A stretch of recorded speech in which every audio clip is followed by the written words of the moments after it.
capitalism, but James won't admit it. He refuses to believe queer theory destabilizes normativity, gender binary, and the nuclear family. James blocks the truth, smears people who try to show him, creates an echo chamber for himself to reinforce his fantasy. He used to believe in something, what happened? Mills for liberty.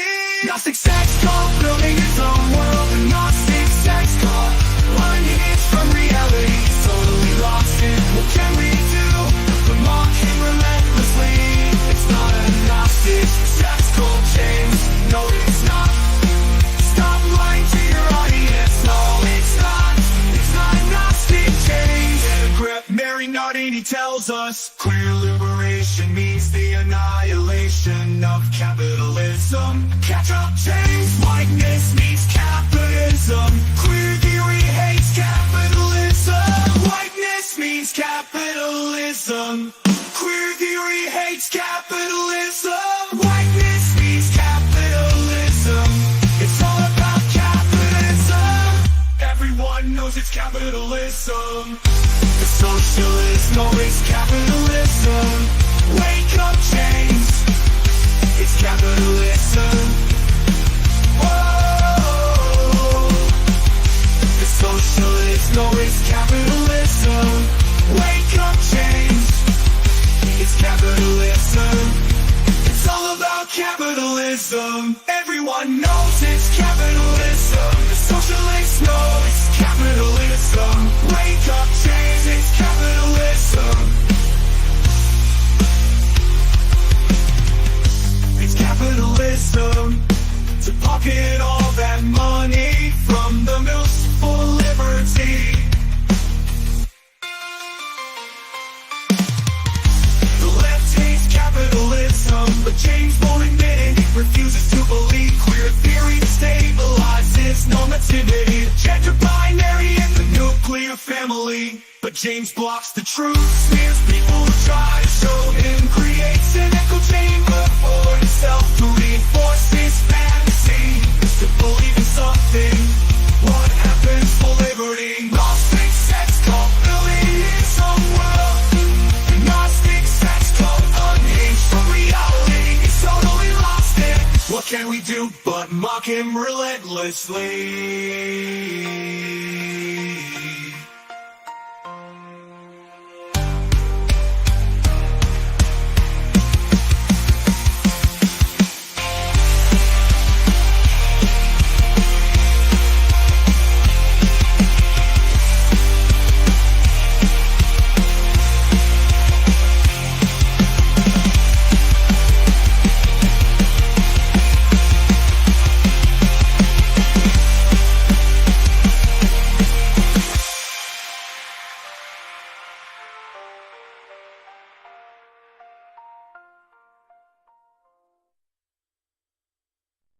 What does I don't know. This might be coded, but I'm not sure. What does a Gnostic sex cult have to do with the far left's goal?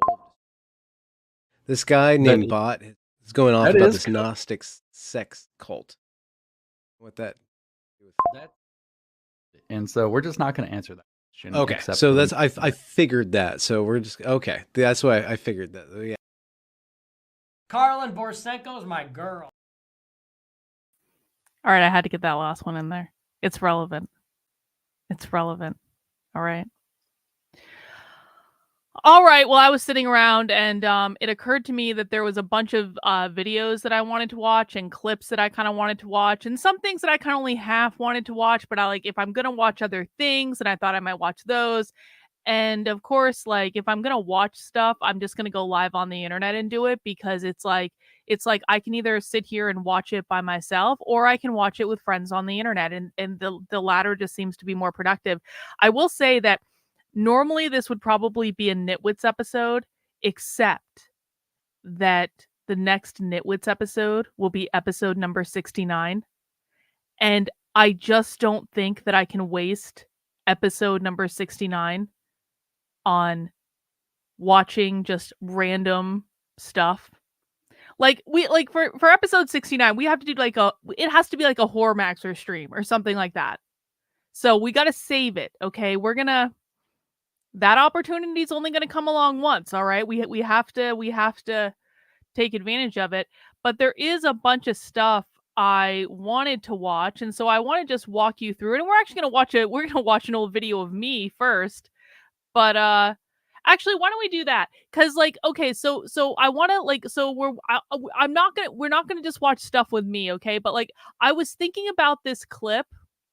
So what happened? And we're kind of waiting for people to kind of like join us. I have better things to watch than this, but I was thinking about this clip, and Autumn Leaves made her glorious return to the channel today. I really thought that I had blocked all of Autumn's accounts, but apparently I hadn't blocked all of Autumn's accounts because Autumn showed up in the chat today out of nowhere after months.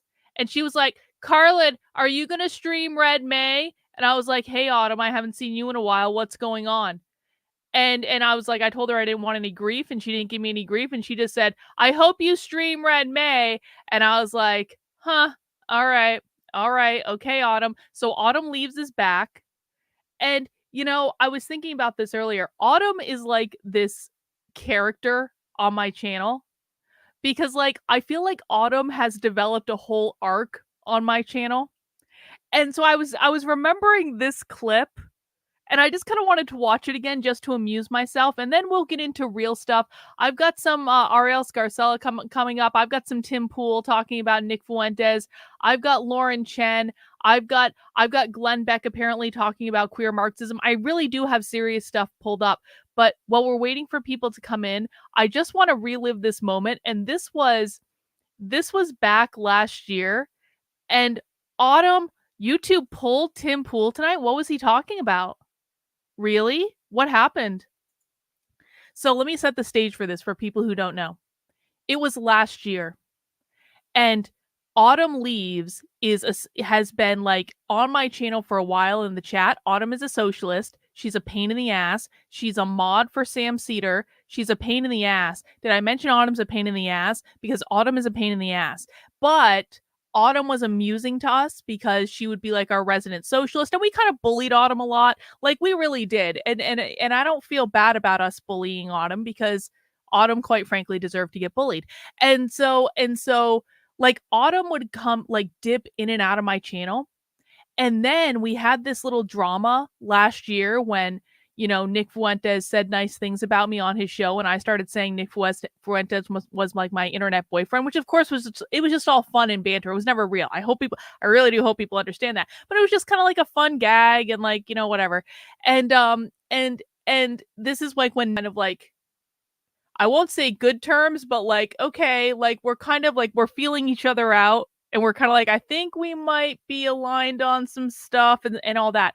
So anyway, Autumn, who again is a socialist, had taken a break from the channel.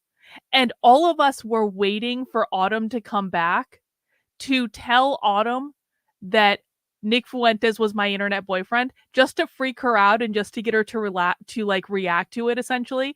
And so I was thinking about this because this is the clip where Autumn finally returns to the channel and we got an Autumn reaction. And I just want to relive this moment. And I know that this is like inside baseball, and I know that this is only interesting to me and maybe like two other people that are in the chat, but we're waiting for other people to mill in, and then we will watch other stuff after that. All right, let's remember this moment with Autumn. Yeah, I thought that was Autumn too. God damn. Autumn, where the fuck were you when I made friends with the Groypers, Autumn? We were all talking. Guys, this is Autumn. Autumn used to be our pet socialist until I banned 80. I just wanted to note, Autumn was not even using her normal account, and we still are so familiar with Autumn that we knew this was Autumn just by the language alone. 7 accounts that she had because she was constantly causing fucking problems. Autumn, I'm going to leave you unbanned for a moment, but I don't want any nonsense, okay? Where the fuck were you when I made friends with Nick Fuentes and the Groypers? Like, we were like, how is Autumn going to react to this? Let us know, Autumn. We've been looking forward to this. We knew you were going to come back at some point. Anyway.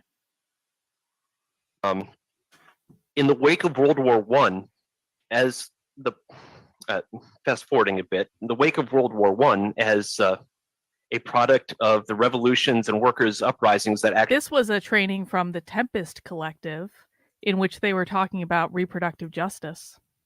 Actually ended the war.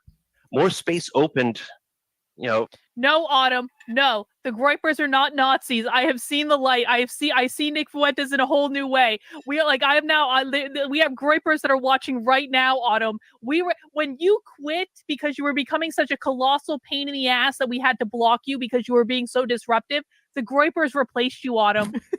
We have new friends now.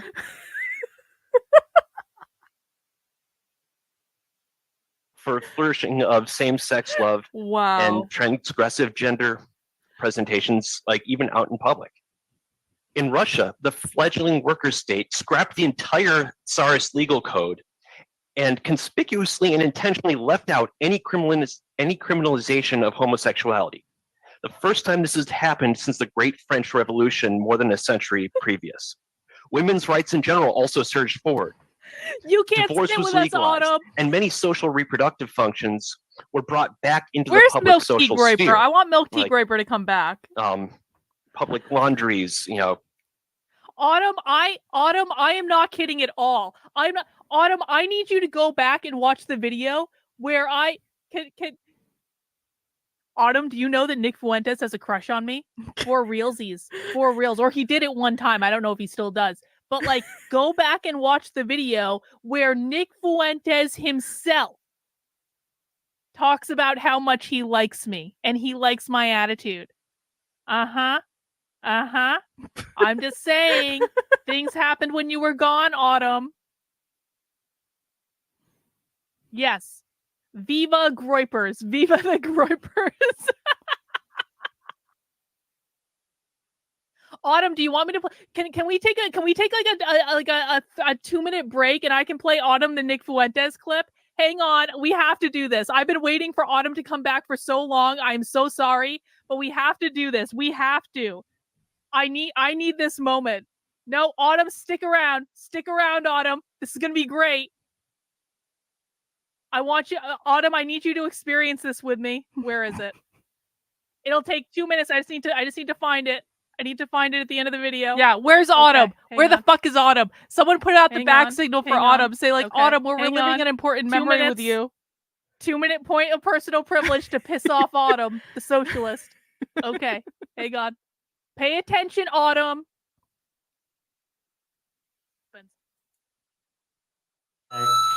Spence sent $4. What's up with this Carlin girl? She was reacting to you and looking disgusted not too long ago. Did she fall in love with you? No, I fell in love with her. I mean, I just think she's so amazing. I don't know. She's just fun. She's funny. I'm just being friendly. Yeah. I'm okay. I'm friendly. I'm a friendly guy. And she's fun. She's funny. I like it. We kind of have like a funny back and forth. I like her attitude. She's like a no nonsense. She's got this attitude that I like. I'm a fan. I like her. So Groypers are fans. See, Autumn, last thing I want to talk about. See, I told you. Yeah, she might be asleep. She's a socialist, Autumn though. Autumn was like freaking out in the chat at this point. I told you, Autumn. I told you it was real, okay? I told you it was real. This is why we had to ban Autumn. She distracts from everything that we're doing. Yes, Nick Fuentes likes me. Ha ha. Ha ha, Autumn. Too bad, so sad. How could anyone? And I like Nick's mustache now. I think he looks very charming with his mustache. Still he didn't have his mustache in that clip, but he's since grown one. Still, you know what? Whatever, Autumn. Whatever. Anything that pisses off you guys is perfectly fine with me. I didn't ask for Nick Fuentes to pay attention to me. I didn't ask for him to say I was funny on his show. I didn't ask for him to say any of those things. He just did because he's a charming, charismatic guy. All right. I'm just picking up like the benefits of it. I don't know what benefits I picked up from it, but okay. Autumn is freaking out. This is so great. Yep. I've been waiting for this moment. I was so hoping Autumn would come back so I could. He is hot with them. He is. I'm sorry. He is. Like, Nick Fuentes got good looking at some point. I don't know what happened. True. Still true. He's not anti-Semitic, Autumn. He's really actually not. Well, he is, but not in the way that Autumn thinks he is. Anyway, let's keep going with our orders of business now that we have thoroughly disturbed Autumn's sense of like the world. Where the fuck is Autumn? Exactly. You're pro Nick mustache. Right, Nick looks good with the mustache. I really do. I'm committed to that position. Bad ties, good Autumn, mustache. don't you appreciate don't you appreciate that Nick agrees with you guys on the Palestine issue? Like Nick, you and Nick are on the same team on the Israel-Palestine issue. You understand that, right? We should meta this. Anyway, let's keep going. We're refocusing. I think Danielle, I had to yell at Autumn. Exactly. How can Nick be anti-Semitic when Jesus was a Jew? I just don't understand. Don't get it. Doesn't make sense. I'm really excited for the Q&A. No, I won't. But I want to use just to be really clear, I like the Groypers. I don't like all of the Groypers, but I like a lot of the Groypers. I have fun with them. I think that they're interesting and smart, and they amuse me. And I like Nick Fuentes, and you can't make me stop liking him. And I like his content, and I'm gonna keep watching it just to piss you off because that kid has been done dirty. Nick Fuentes has been done dirty by the conservative establishment. Of this, I am now sure. Yeah. He is not the things that they said he is. I've gone back and watched a lot of his content now just to be sure. That kid got done effing dirty. And it's not cool, man. I don't agree with him on everything. I actually don't agree with a lot of the stuff that he says. But that kid's not a hateful person. I'm sorry. And I like the Groypers and I enjoy them. And they're welcome here, Autumn. And if you don't like it, you don't have to be here, okay? Nick Fuentes is basically a fucking communist. Do you understand this? True. He is. Nick Fuentes is basically a communist. All right. That was fun reliving me yelling at Autumn. I don't know why I was thinking about that clip tonight, but I was. And now Nick is back on Twitter. And that will not be our only Nick appearance tonight. I was just playing that while I was waiting for people to get notified of the stream and show up because I know it's after midnight. All right. Let me show you some of the stuff I have queued up here. So the first thing I have queued up, and we may not go in this order. This is just the order that they're in my browser. The first thing I have queued up is, okay, so ironically, Arielle Scarcella understands more about queer anarchist propaganda than James Lindsay does. And I know that purely based on the title of this video, which is a reference to the Mary Nardini gang. Be Queer, Do Crime is a reference to the Mary Nardini gang. The Mary Nardini gang wrote a paper called Be Gay, Do Crime. I was going to listen to it last night. I didn't get around to it. You know, we're going to listen to it at some point. But this is the Mary Nardini gang. But the reason that's not the reason I want to watch this. I want to watch this because I heard that I was mentioned in this video, and I heard this a while ago, and I just hadn't gotten around to watching it yet. And I've always liked her. Like, I've met her in person. She came up to Portsmouth, New Hampshire. We hung out. We got food, like all this stuff. We walked around a little bit. Like, she's a nice girl, pretty girl. I like her a lot. I have no beef with her at all. And I was surprised to hear that I was mentioned in it and that she had my work in it. And so that's cool, man. And so I thought I would watch that and see kind of what was said about me. Then I thought, so Lauren Chen has been like based lately, and there are a couple Lauren Chen videos I'm kind of interested to check out to see what she has to say. I really do think, you know, Nick Fuentes today tweeted that that the PragerU CEO is a Mossad agent, like she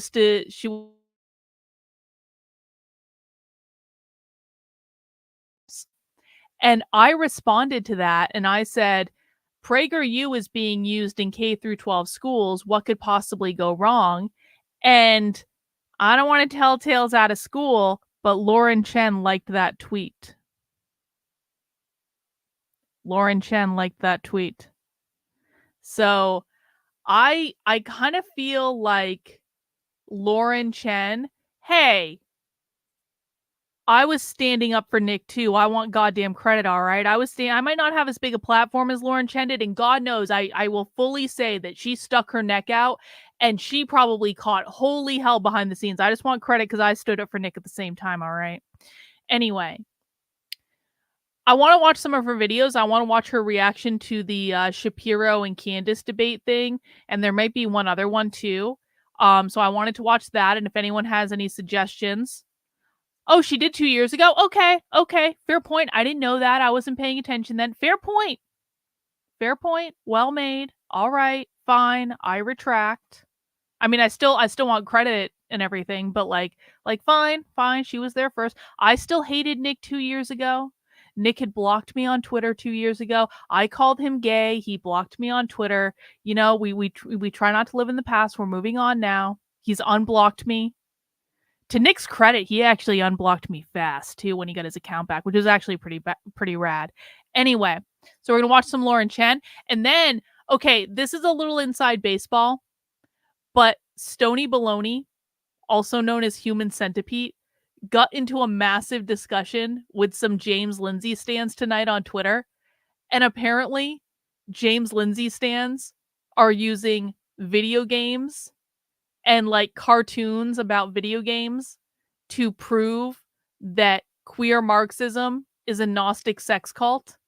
And I didn't read through all of it, but I saw some of it, and I just kind of wanted to take a closer look at it. So that's on the list because we have to see what James Lindsay's fans consider to be like evidence just to make sure we understand that. Oh, by the way, someone sent me this screenshot of one of James's tweets where James was retweeting this thing about Judith Butler. From Right Side of History, Right Side, who's Hagelborg, she's awesome. Exclusionary, you should definitely follow her. She's awesome. I'm not gonna say anything. I'm not gonna get her in trouble or anything, but she's awesome. Okay, she's awesome. She's totally on my side, but she's awesome. That's all I'm gonna say. In the divorce, she's on my side. She's awesome. Anyway, I got this screenshot where James Lindsay was retweeting like Right Side of History Hagelborg, and he said Marxists are all self-serving liars who just make stuff up so they can advance their destructive agenda. Judith Butler has always been a fraud. Related, I just spent a week doing a deep dive into the concept of gender, and it doesn't mean anything. At all. Nothing.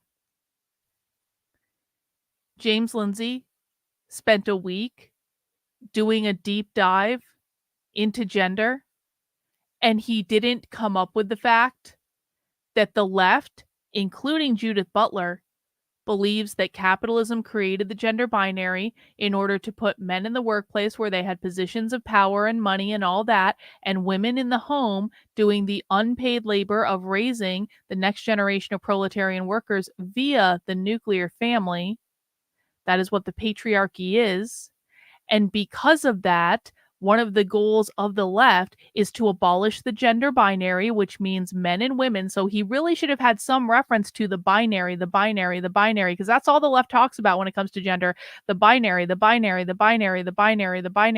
Maybe he's saying that gender means nothing because they want to abolish it, but it just kind of seems to me like he could have been a little bit more specific and a little bit more clear about that, because the left wants to abolish the gender binary, which means get rid of men and women, because the left believes that the only way that they can achieve gender equity is to abolish gender altogether. So maybe that's what James Lindsay is trying to get at, but yet again, James just can't seem to explain very basic concepts to his audience. If we really want to get into it, we could talk about how gender represents a hierarchy. The woke left hates hierarchies. They want to flatten all hierarchies. That's what equity is. Equity is the flattening of all hierarchies. He could have said something like that. No. Why would he do that? Anyway, there's also this article, and I don't know if we're going to read this. I don't know if I really feel like it, but this kind of amused me. Fox News has finally caught up to the fact that the college protesters are Marxist revolutionaries. So I want to just congratulate Fox News on their crack journalism. Everyone slow clap for Fox News, and slow being the key word, because as I recall, I've literally been talking about how these people are Marxist revolutionary far left socialists for months and months and months and months and months. But you know what? We have to celebrate the fact that Fox News made it to the party. They may have made it 3 hours late, and the party might be wrapping up. That's how late they are, but they made it. Congratulations, Fox News.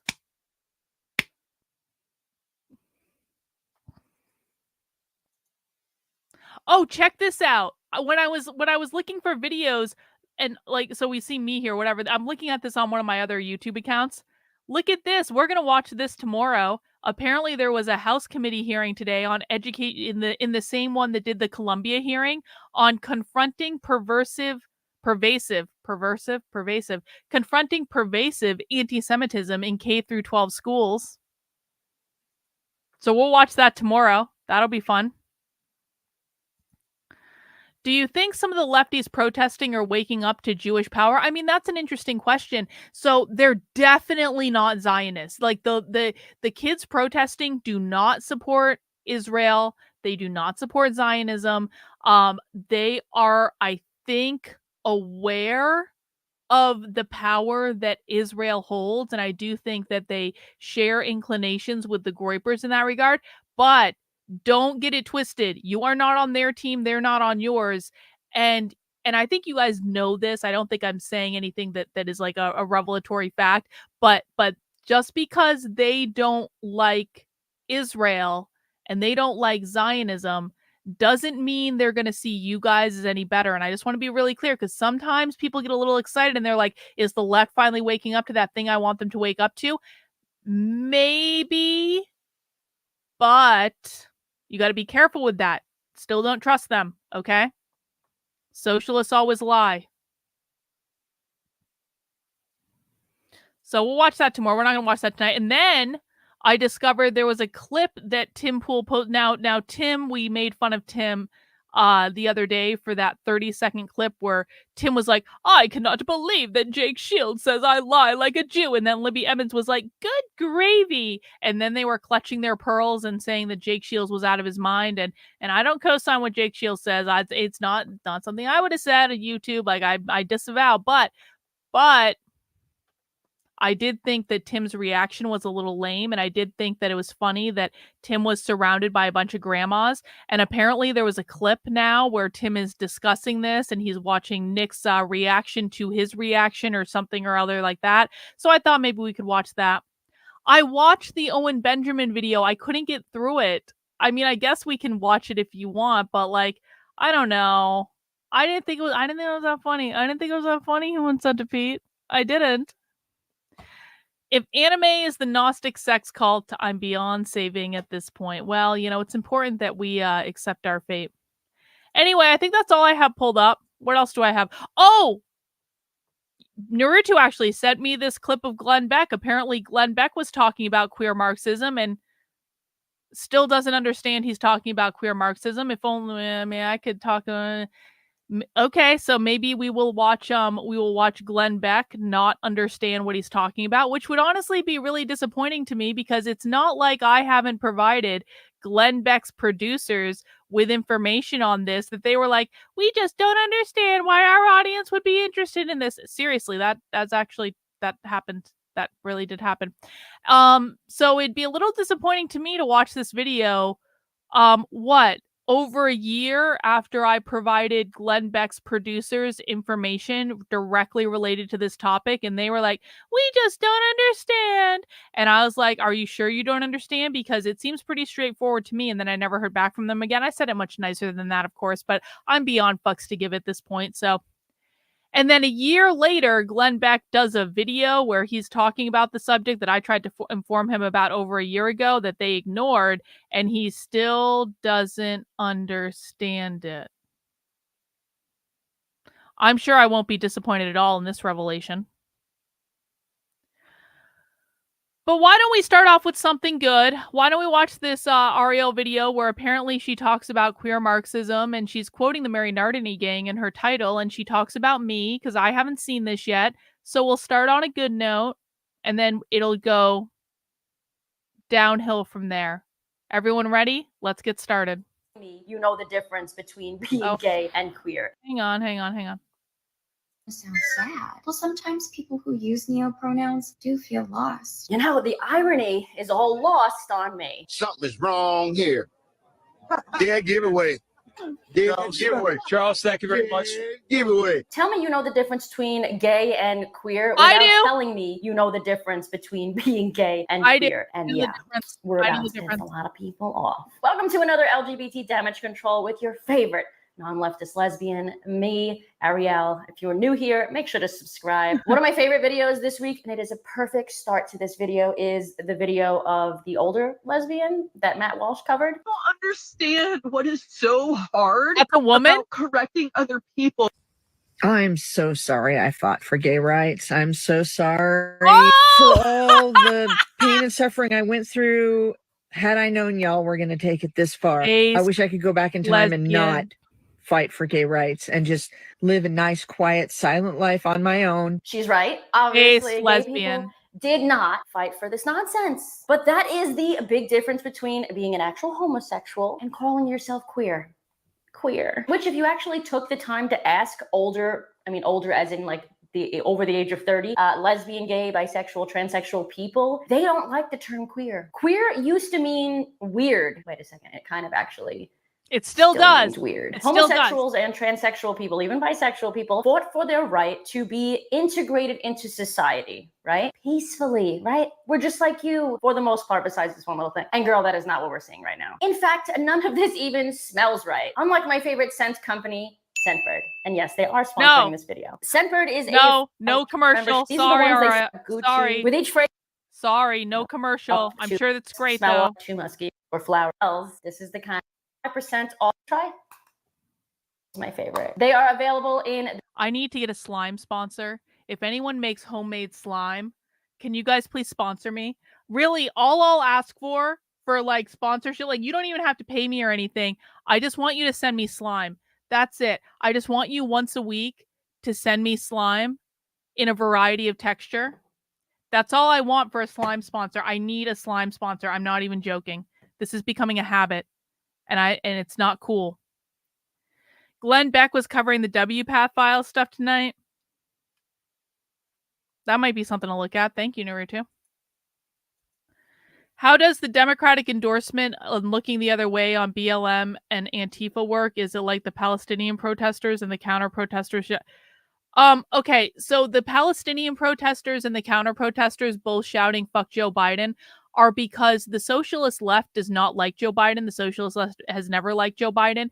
As a reminder, Democrats are not real socialists. Progressives are not real socialists. When we're talking about the college protesters and Antifa and BLM, those are not Democrats. Those are not progressives. Those are socialists. Those are a completely different category.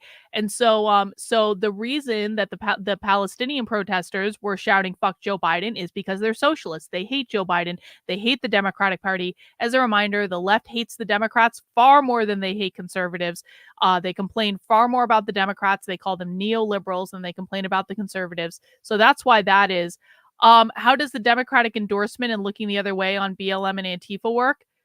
BLM and Antifa don't like the Democrats. So the Democrats might see value in BLM and Antifa, but BLM and Antifa do not like the Democrats. So I think that sounds like a different thing to me, but I guess I don't know that much about it. The US and Canada. So go and check them out and support brands that support your morals and this channel. Link in the description below. Just in case you guys didn't already know, these are all the ways you can be queer today. I asked you guys on Hex, and these are the responses you gave me. You had me dying. Looks like somebody fell into a tackle box. The excessive piercings, septum ring obviously is a must. Usually sunphobic for privileged white people with pasty pale appearance, similar to freakazoid deep sea fish void of color, narcissists, and of course baristas.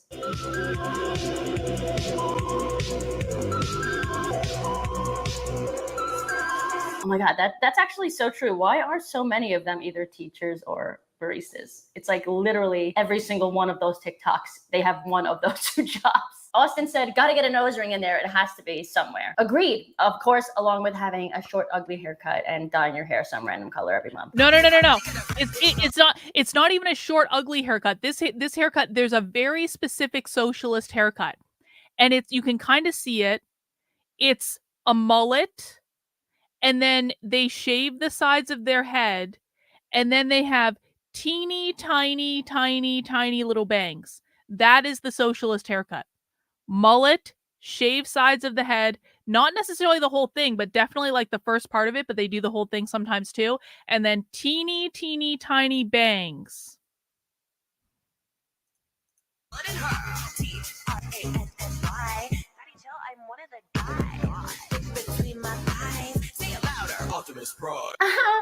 They, them. I'm oppressed now. I use she, they pronouns because gender's fake and I'm not really a woman, but I was raised a woman. Anytime you see someone with they, them pronouns or she, they pronouns or he, they pronouns, that is an allusion to them being non-binary. Non-binary means no binary. We talked earlier about how James Lindsay still hasn't figured out that the left believes that capitalism created the gender binary because it put men in the workplace, women in the home. Well, I'll make the clip of this later and I'll put that at the front so you guys won't be guessing about that if you weren't here for it. And because they believe that capitalism created the gender binary, that means the left wants to destroy the gender binary. They want to abolish the gender binary, which means men and women. And they believe that by abolishing the gender binary, they will achieve gender equity. The difference between trans and queer is that trans, meaning transition, when they go from man to woman or woman to man, they still use he, him, or she, her. Trans upholds the gender binary because it acknowledges that men and women are a thing. Queer seeks to abolish the gender binary. They want to abolish the gender binary because they believe it was created by capitalism, and the only way to undo the impact of capitalism is to abolish it entirely and create gender equity, which means no gender at all. What we care about when we're thinking about the difference between trans and queer is trans wants to uphold the gender binary. Queer wants to abolish the gender binary. So it's very important that people understand the difference between because sometimes non-binary people, like this person who's using she, they pronouns, sometimes they call themselves trans, but they don't mean trans as in transition. They mean trans as in transform or transcend. So it's a different thing entirely. But you can always come back to the fact of, do they want to uphold the gender binary or do they want to destroy the gender binary? We like people who want to uphold the gender binary. We dislike people who want to get rid of gender entirely. And I will always be perceived as a woman, and I don't have gender dysphoria or any body dysmorphia when it comes to my parts or gender, but I'm not a girl. Just curious, do you think that these types are quite possibly just basic straight white girls who feel bad about being straight white girls? Like privileged, Arielle. Yes. White girls? Do you ever think that most teens are calling themselves queer because they simply just don't fit in? Likely because they're actually just neurodivergent, even though Exactly, because they're autistic. Oh, she knows. She did her homework for this one. They're autistic. A lot of them are autistic. That's an overused term in these spaces. Even that has lost pretty much all meaning because so many people are self-diagnosing. Queer and trans can mean literally anything these days. The far left has stopped gatekeeping and has gone batshit crazy. I mean, now we have people telling other people that they are a non-dysphoric trans person, apparently, because they like to play as female characters in video games. Does that mean I'm a non-dysphoric trans person because when I play Mario Kart, I have to play as Mario or Yoshi? like what? Or that you're queer if you only want to have sex with somebody that you have a close connection with, that you have an emotional attachment to, which is called demisexual, which in itself could be a good descriptor of yourself, but it doesn't make you queer. More ways to be queer without actually being gay. Genderqueer, gender fluid, demigender, demigirl, demiboy, neutois, agender, gender flux, apora gender. I've never heard of that. Apora gender. Gray gender, polygender, intergender, apora gender. We've heard of apora gender. What the fuck is apora gender? We've heard of that before. I don't remember. Someone let me know in the chat. Stop. Oh my God, this person. Back in the day, you'd be like a Simple Plan, good Charlotte, high school emo scene kid, okay? But of course, they're probably calling themselves gender clueless. I almost said gender clueless. That's even better. That's actually correct. Or something. Let's see what their hashtags are.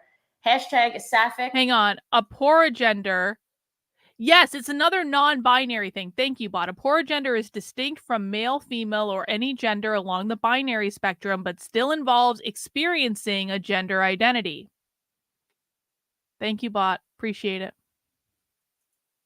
which means like women that love women, whatever. Genderqueer, any pronouns, polyamorous, alternative. Okay, like at least you admit polyamorous. Plus size, of course. Dyed hair, fat. Fat talk is a thing. Kevin said, I think it has a lot to do with their worldview and politics, not same-sex attraction, but if their type is heavy gender-bending, nonconformist individuals and prefers unconventional gender roles in relationships, I can see how they might identify as queer. This is really what it's about. I think you nailed it. And funnily enough, after thinking about all of this out loud, I actually don't have an issue with people calling themselves queer if they are not same-sex attracted or having gender dysphoria. I have an issue with them speaking for homosexuals and transsexuals and making us look bad. That's my issue. Like I said a second ago, these types of people have like such similar personality types. As a reminder, just in case people are new, you do not have to be gay or trans to be queer. You can be a straight, cis, white man. Everything that the right claims the left loathes, and you can still be queer just by saying that you're queer. Because queer is a far left political ideology. To the emo and goth and scene kids from 10, 15, 20 years ago. They're all just feeling left out and they're all just a little bit different, a little bit depressed, and they have a new word to describe it. But these types of people are actually the homophobic and transphobic and possibly a lot of the time sexist and misogynistic people. Do you know who wasn't misogynistic and homophobic and transphobic? The goth scene emo kids. They just weren't. And the difference between the two is that queer is now a political stance. Emo, goth scene, what have you back then was not. I mean, personally, I've never met someone that calls themselves queer that is a Republican or even a moderate. Have you? There are also a number of people that believe that queer is a new way of saying that they are Marxists. There's a great video by Dr. Carlin here. From an academic standpoint, I wonder why these socialist appearances are so odd. Why might socialist appearances be odd? We talked about this last night.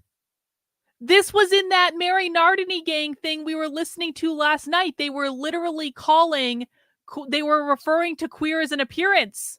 I got a great clip of that. Holy shit. She picked a good clip, man. Good timing. Of being queer. Exactly. And why are we queering things? Queer has nothing to do with being gay. Because there are a lot of gay people in the world that don't consider themselves queer. Queer has nothing to do with being trans. You don't have to be anything to be queer because queer is not about your sexuality or your gender identity. Smart. Queer is only about a far left political ideology that is specifically designed, Ashley, to destabilize the system. Another way to be queer, as I said in the first few seconds of this video, is being lost. This is sad, and I covered it obviously as a joke in the beginning of the video, but it is reality. 1 in 4 people are identifying as queer these days, mostly, kids under the age of 25. And I posted a video about that fact a few weeks ago, and somebody responded to that, and it honestly made my jaw drop. And they said that, isn't it a bit curious that 1 in 4 women are sexually abused? And remember, people that have been abused emotionally, mentally, sexually, physically, whatever, are more likely, of course, understandably so, to feel alone. They're looking for something bigger and deeper to connect with, people, a community, for something to make sense to them. So why not join up with this new ideology? Queer. I'm going to end this video with one more thing that Dr. Carlin said. The 4 goals of the woke left are always and forever the same. Gain as much power as possible, destabilize the system, attack capitalism, usher in their Marxist utopia. When they're destabilizing the system, what they're doing is causing problems. They're going against what the norm in the culture is, specifically to cause problems, which cause people pain. When people have pain, they're going to say, what's going on? This sucks. And then these people come in and say, do you know what your real problem is? It's capitalism.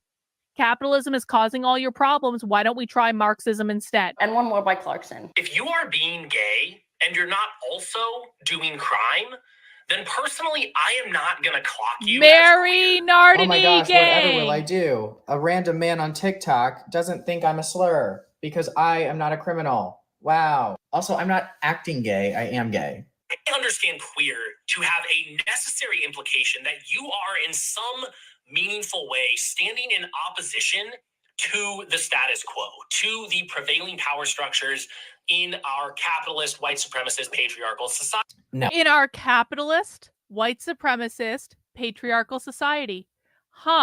Listen, man, Arielle. Excellent video. Excellent video. That was amazing. That was probably one of the best like influencer made videos that I've ever seen discussing queer Marxism ever. That was so well done. I'm so happy right now. Oh my God. And it's like she even got the Mary Nardini, and this is proof of concept of what I was talking about last night with gain of function Marxism. This is proof that when like we're trying to like, I'm kind of developing this theory that what we're dealing with is not like it's not based off of the philosophy like a lot of people think it is. It's a mutated strand with the philosophy as the foundation, but then you throw in queer anarchist literature, and the queer anarchist literature that came out in like the 2000s has heavily influenced today's queer activists, the far left activists, like the really weird ones, the ones that are co-opting everything. It's heavily influenced by that.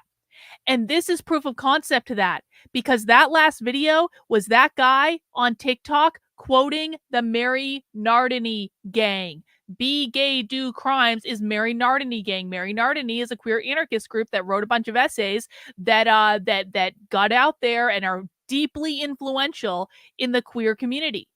And we see those essays and that language like mimicked time and time and time again when we're watching the left, and particularly queer Marxists. We just didn't know where it was coming from. And now we figured out where it's coming from. And Arielle has figured out where it's coming from. She doesn't know it yet, but the title of her video and that last TikTok was a reference to the Mary Nardini gang. So, I mean, fucking brilliant. Brilliant.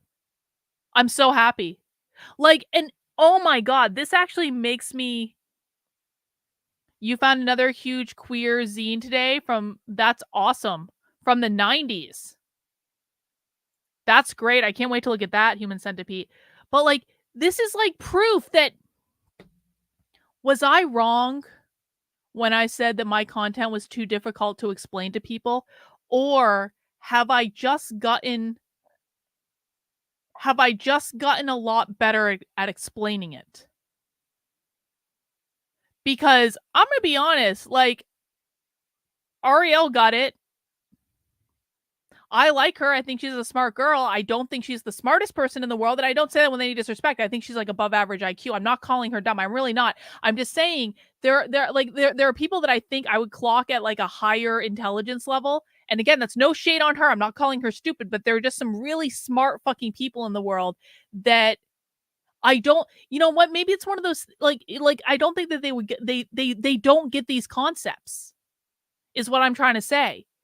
Maybe she's a lot smarter than the smartest people. I don't know, man. Maybe she is. Like, and again, I'm not saying she's dumb or anything. I think that she's very smart, but like, I guess I wouldn't have pegged this. It's because this is why, because she's not an academic. This is probably exactly why. She's like a normal kind of like person with like street smarts that was like, oh yeah, duh. That's probably exactly what it is. People who genuinely want answers understand. That's a great point, Fenderbean. And I do think that she's intellectually honest, if nothing else. Wow, I'm blown away. That was really good. Thank you, Arielle, for highlighting my work. I really do appreciate it. You're doing a great job. She's speaking in plain English. She's teaching people. Wow. Yep, the academics overthink everything. Every single thing.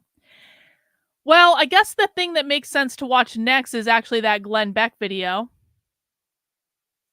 I'm not happy about this. Let's watch the Glenn Beck video. Glenn Beck talked about queer Marxism tonight, but didn't understand he was talking about queer Marxism. Okay. Glenn Beck tweeted out 3 hours ago, "The history of gender ideology movement is incredibly disturbing. Perhaps most horrifying is the story of a doctor who convinced the parents of a young boy to raise him as a girl. The boy ended up committing suicide. The doctor is still praised to this day." I mean, I know what story he's talking about. This is a 5-minute video. Let's see what Glenn Beck had to say. To understand WPATH, you really need the entire transgender movement history. Now, I could go all the way back to the turn of the century in Germany And it is fascinating. Look up 1925, first transgender surgery of a man in Berlin, and you'll begin to see where we're headed. But anyway, we begin in 1952 for this case. It's the United States, World War II veteran, this guy, George Jorgensen. He had gender transition surgery, and treatment had been a thing up until 1930, but then it all died down until him. This story ran on the front page of the New York Daily News. XGI becomes blonde beauty. George Jorgensen. He traveled to Denmark in 1951 and enlisted the services of Dr. Christian Hamburger, who was willing to castrate him and make what was left of his healthy sex organs look like female genitals. I mean, really? So he made chopped meat out of, Dr. Hamburger did that. Anyway, Jorgensen brought fame and a spotlight to transsexualism, and upon arriving back in the United States, he became a patient of Dr. Harry Benjamin. This guy, who is he? Well, he was a German endocrinologist who was fascinated by the subject, but had zero formal training in sexology.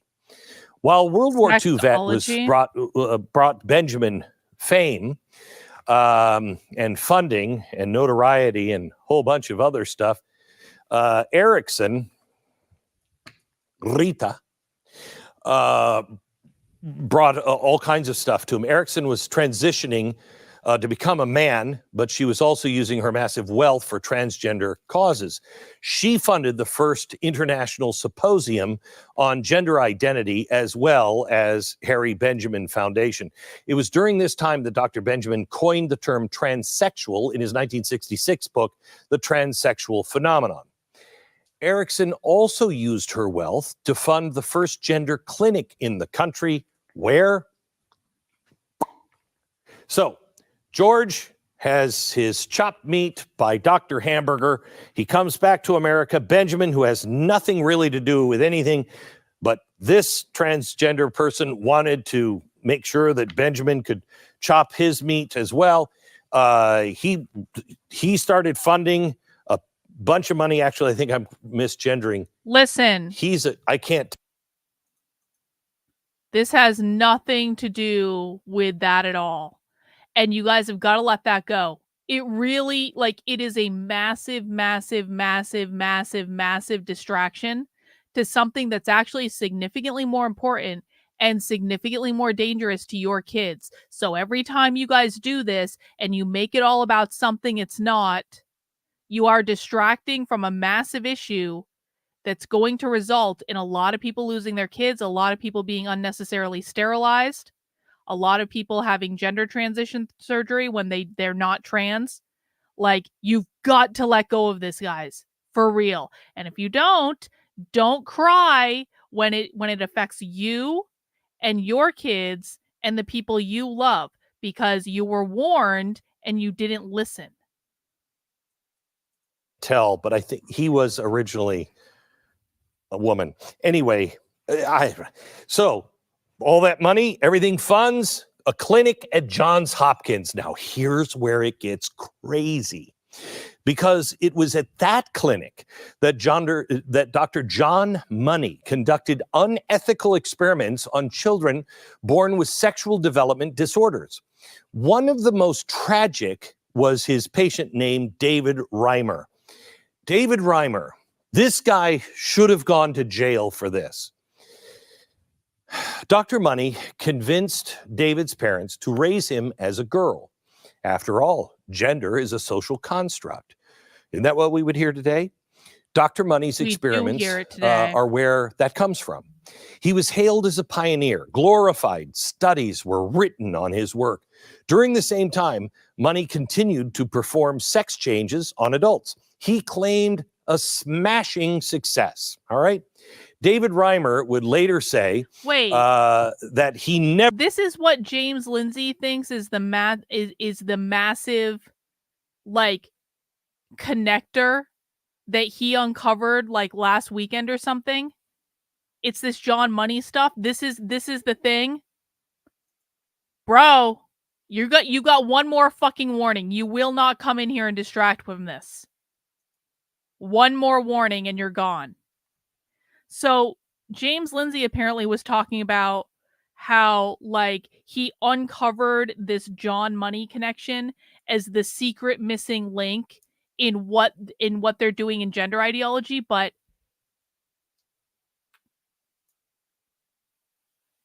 like this is not new. This is not new information. I guess what I'm looking for, this is not new information.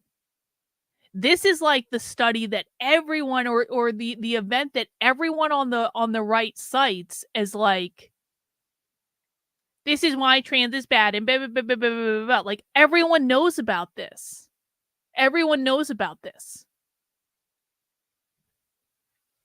Well, yeah, but it came from the same idea, right? The gender is a social construct thing.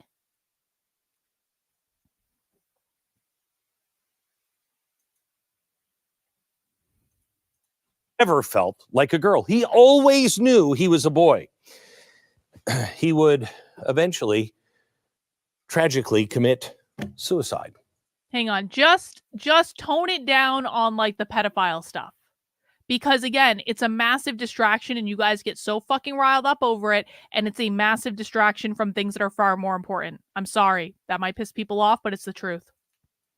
A review at Johns Hopkins was done on Dr. Money's patients in 1975. It was found that there was no change in their psychological functioning. The clinic was shut down in disgrace in 1979. Despite all of this, the left still celebrates Dr. Money to this day. Not really. Schools give him accolades. They pony up scholarships in his name.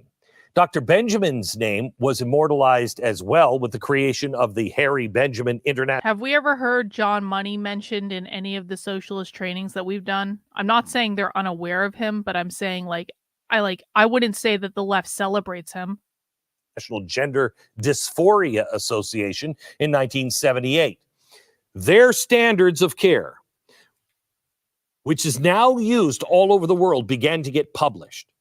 Remember the guy? These people, they're making the standardized care. In 2002, the chairperson of their standards of care, Dr. Stephen Levine, resigned from the organization. And I want to quote, why did he leave? A regretful conclusion that the organization and its recommendations had become dominated by politics and ideology rather than by scientific process. 5 years later, they rebranded this discredited group and they changed their name to WPATH. This is all true. He's got this part These correct. are the people and true. History behind gender ideology in America. All right. That wasn't as bad as I thought it was going to be. Like what he says about the WPATH stuff is true. He's obviously not connecting the dots fully yet, but it is what it is. All right. So that wasn't as bad as I thought it was going to be. Whatever, fine. I would like Glenn Beck to have a far more in-depth understanding of this than he does, but that's just going to be life. Let's go to Lauren Chen. Which Lauren Chen video should we watch? I kind of want to watch her reaction to the canceling of the Shapiro and Candace debate.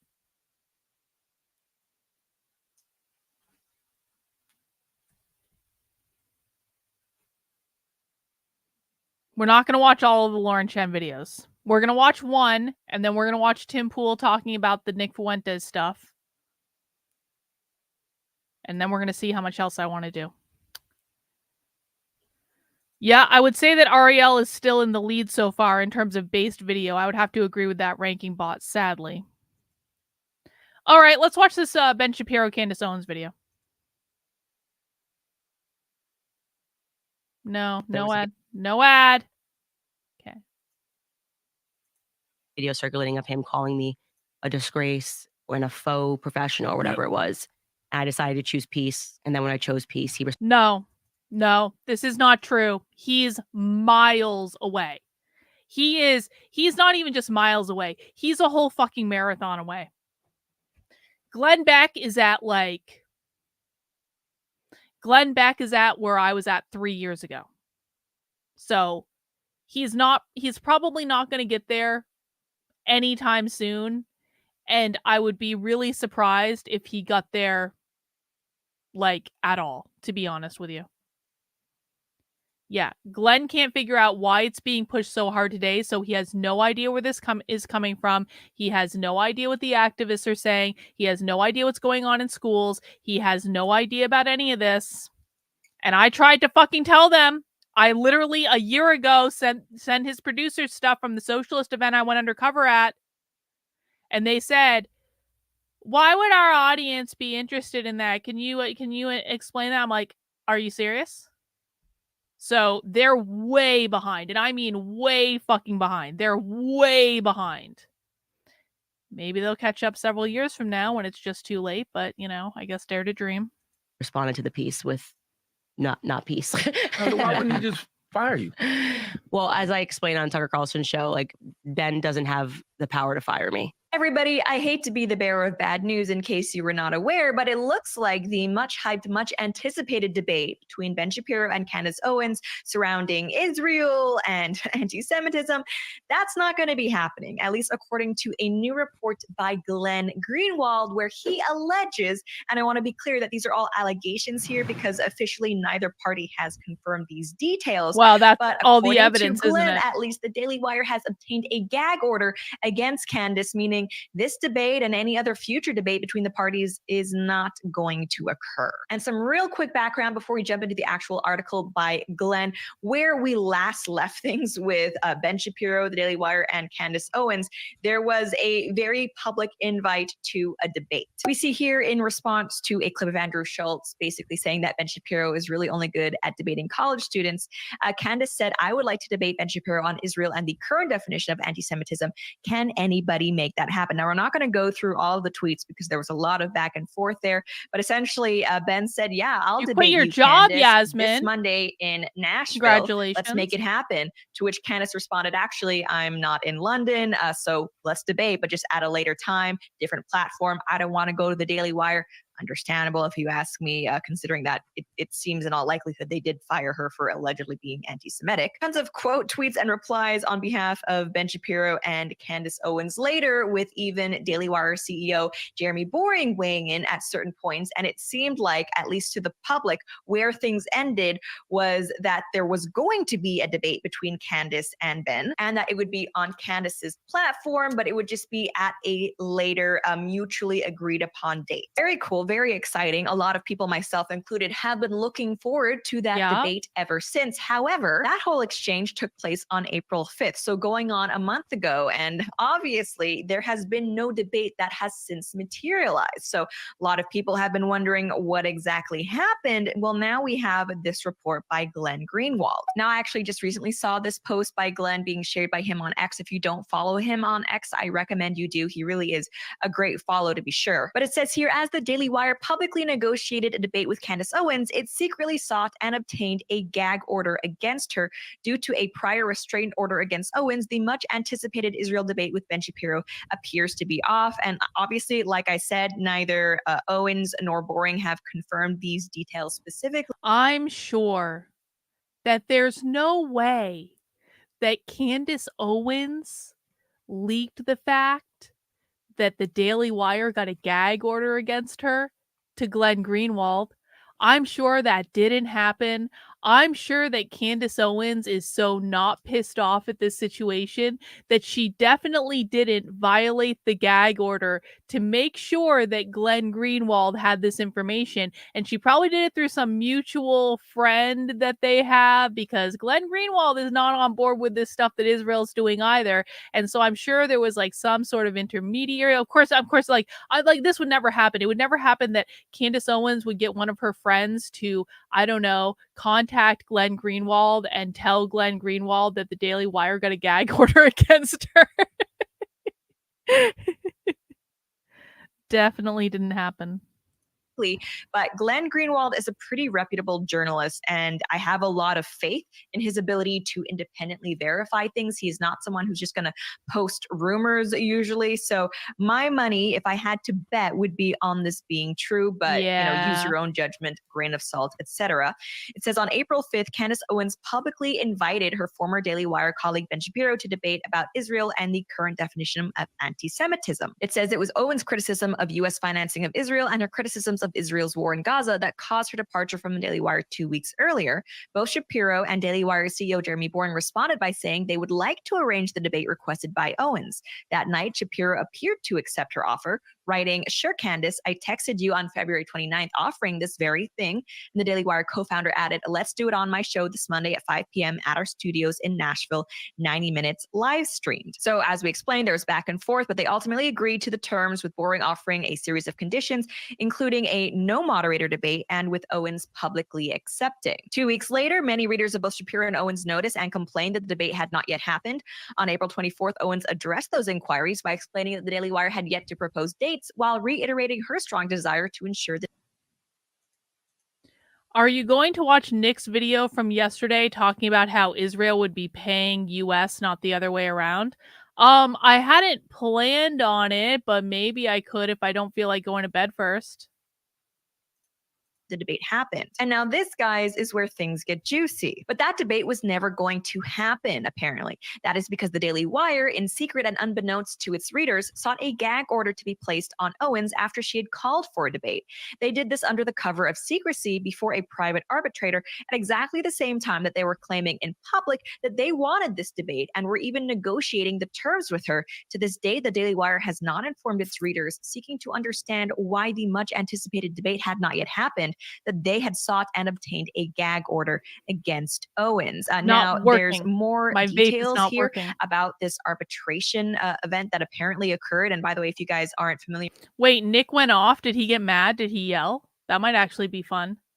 Milo, can you send me a link? Can you DM me a link on Twitter? That'd be pretty great. With a lot of these entertainment contracts, oftentimes if there is a dispute between the two parties, there's clauses that say you're not going to take it straight to court. You're actually just going to go through arbitration. That way things tend to stay a lot more confidential, a lot more private than dragging things through the public courts. Before we carry on, though, I do want to give a quick shout out to Clearly No commercial is the Poo Bars shipping. Oh, it's going to save you so amazing you out. Also, description. Placed orders and also left reviews. Currently does products as much as. Sometimes when you get these like standalone vapes, like sometimes you have to play with them a little bit. They get like clogged up or something, and sometimes you have to just beat it into submission, or it could just be empty. I'm not sure which it is. This is definitely not weed. This is definitely I'm not getting high on the internet. I would never do that. Just to be clear. As we are, and just a big thank you again for shopping small and mechanism. The clause of her agreement posed on order supposedly was enforced. I can't open when it. seeking this gag order to be imposed on I'm Owens, not going to do that anyway. That's accused gross. her of violating the non-disparagement clause of her agreement with the company. To substantiate the accusation, the company specifically cited Owens' initial tweet requesting a debate with Shapiro as proof of this disparagement, along with concerns she voiced that Shapiro appeared to be violating the confidentiality agreement between them by publicly maligning Owens' views to explain her departure from the company. While the company claimed before the arbitrator that it did not object to the principle of a healthy debate, it urged the imposition of a gag order on Owens by claiming that the way she requested the debate constituted disparagement of Shapiro and the site. So this is kind of confusing stuff, but if you were following Owens, I guess the date. So the Daily Wire says that the fact that Candace Owens asked for a debate was disparaging to the Daily Wire. So Candace asked for the debate. They accepted the debate. They made it very clear publicly that they were going to schedule the debate.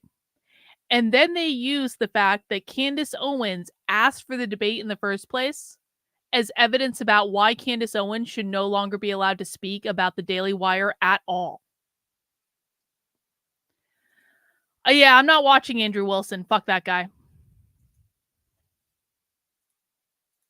page the weeks leading up to the whole debate gate scandal online, you'll know that she actually did publicly call out Ben Shapiro for seemingly discussing her departure from the Daily Wire a lot during different interviews where hosts would ask Shapiro, of course, about Candace leaving. And while he would officially say, I can't talk about that, he would also then go on to voice how, Daily Wire is not a platform, it's a publisher, and therefore it is allowed to curate which views it finds appropriate to have on its own site. So according to the Daily Wire, I'm guessing that enough, like Candace Owens pointing out that, hey, Ben, you're kind of talking about stuff you shouldn't be talking about. That was disparagement. Also, it seems like they're saying the way in which she approached a request for a debate was disparaging in and of itself. And look, Daily Wire, I want to point out, it's not unique in having a non-disparagement clause as part of its contract with different talent. That happens really often all the time. The reason why I'm bringing this up, however, is that if it is true that they sought this gag, I just want to point out that this whole thing is probably proof that Candace Owens got a massive, massive, massive payout of her contract. Because this, if Candace Owens hadn't gotten a massive payout on her contract when they fired her, then the non-disparagement clause would be null and void because the contract would be null and void. Order against Candace, the fact that they were publicly acting like they want to have this discussion, they want to have this debate, that, I mean, it seems two-faced. It seems like you're trying to have your cake and eat it too. You're trying to pretend or act like you want to foster this open conversation, have all these debates. Meanwhile, you're going behind the scenes to ensure that this debate doesn't happen. And it actually all reminds me of the scenario surrounding Candace's departure from the Daily Wire in the first place. I think it was in November after Candace made her stance on the whole Gaza situation known, that Jeremy Boring came out publicly and said that, as long as Candace Owens doesn't say anything illegal, she is welcome at the Daily Wire. And a lot of people, I mean, I certainly said kudos to the Daily Wire for saying that. But then just a few months later, they turn around and they fire her. It seems like they know what the popular stance would be when it comes to open discussion and debate, not censoring, not trying to gatekeep conservatism based on this whole Israel issue. So they're trying to publicly keep a very oh no, we're open, blah, blah, blah facade, when in reality, they are firing Candace for her views on Israel. They are trying to keep her silent for making it look like, or actually I would rather say pointing out, that the Daily Wire does have this double standard. Glenn continues, though, to justify the gag order. The company also cited various criticisms of the Daily Wire and Shapiro on X that Owens had liked. So even liking certain tweets now was disparaging the company. This proceeding took place as part of an exchange of legal threats between the parties after the public agreement to debate. Listen, is there anyone here, be honest, most of you have anonymous accounts on the internet. Is there anyone here who actually believes the Daily Wire is above board? Is there anyone here who actually believes that the Daily Wire, as an editorial policy, believes in free speech and the open debate of free ideas? Is there anyone here that actually believes that the Daily Wire would put the needs of America before the needs of Israel? Are there people that really believe that, or have we all kind of grown up a little bit in the last several months? And I know, not every, I've hated the Daily Wire for a long ass time. But I think there's, we can forgive people for not understanding, I guess. But now, seeing what you've seen, listen, you can be on Israel's side. You can be on the side of Israel and the whole Israel-Palestine thing. I guess I can understand why people might take that position. But can you also just be ethically honest and say that the Daily Wire is absolutely a propaganda outlet for fucking Israel?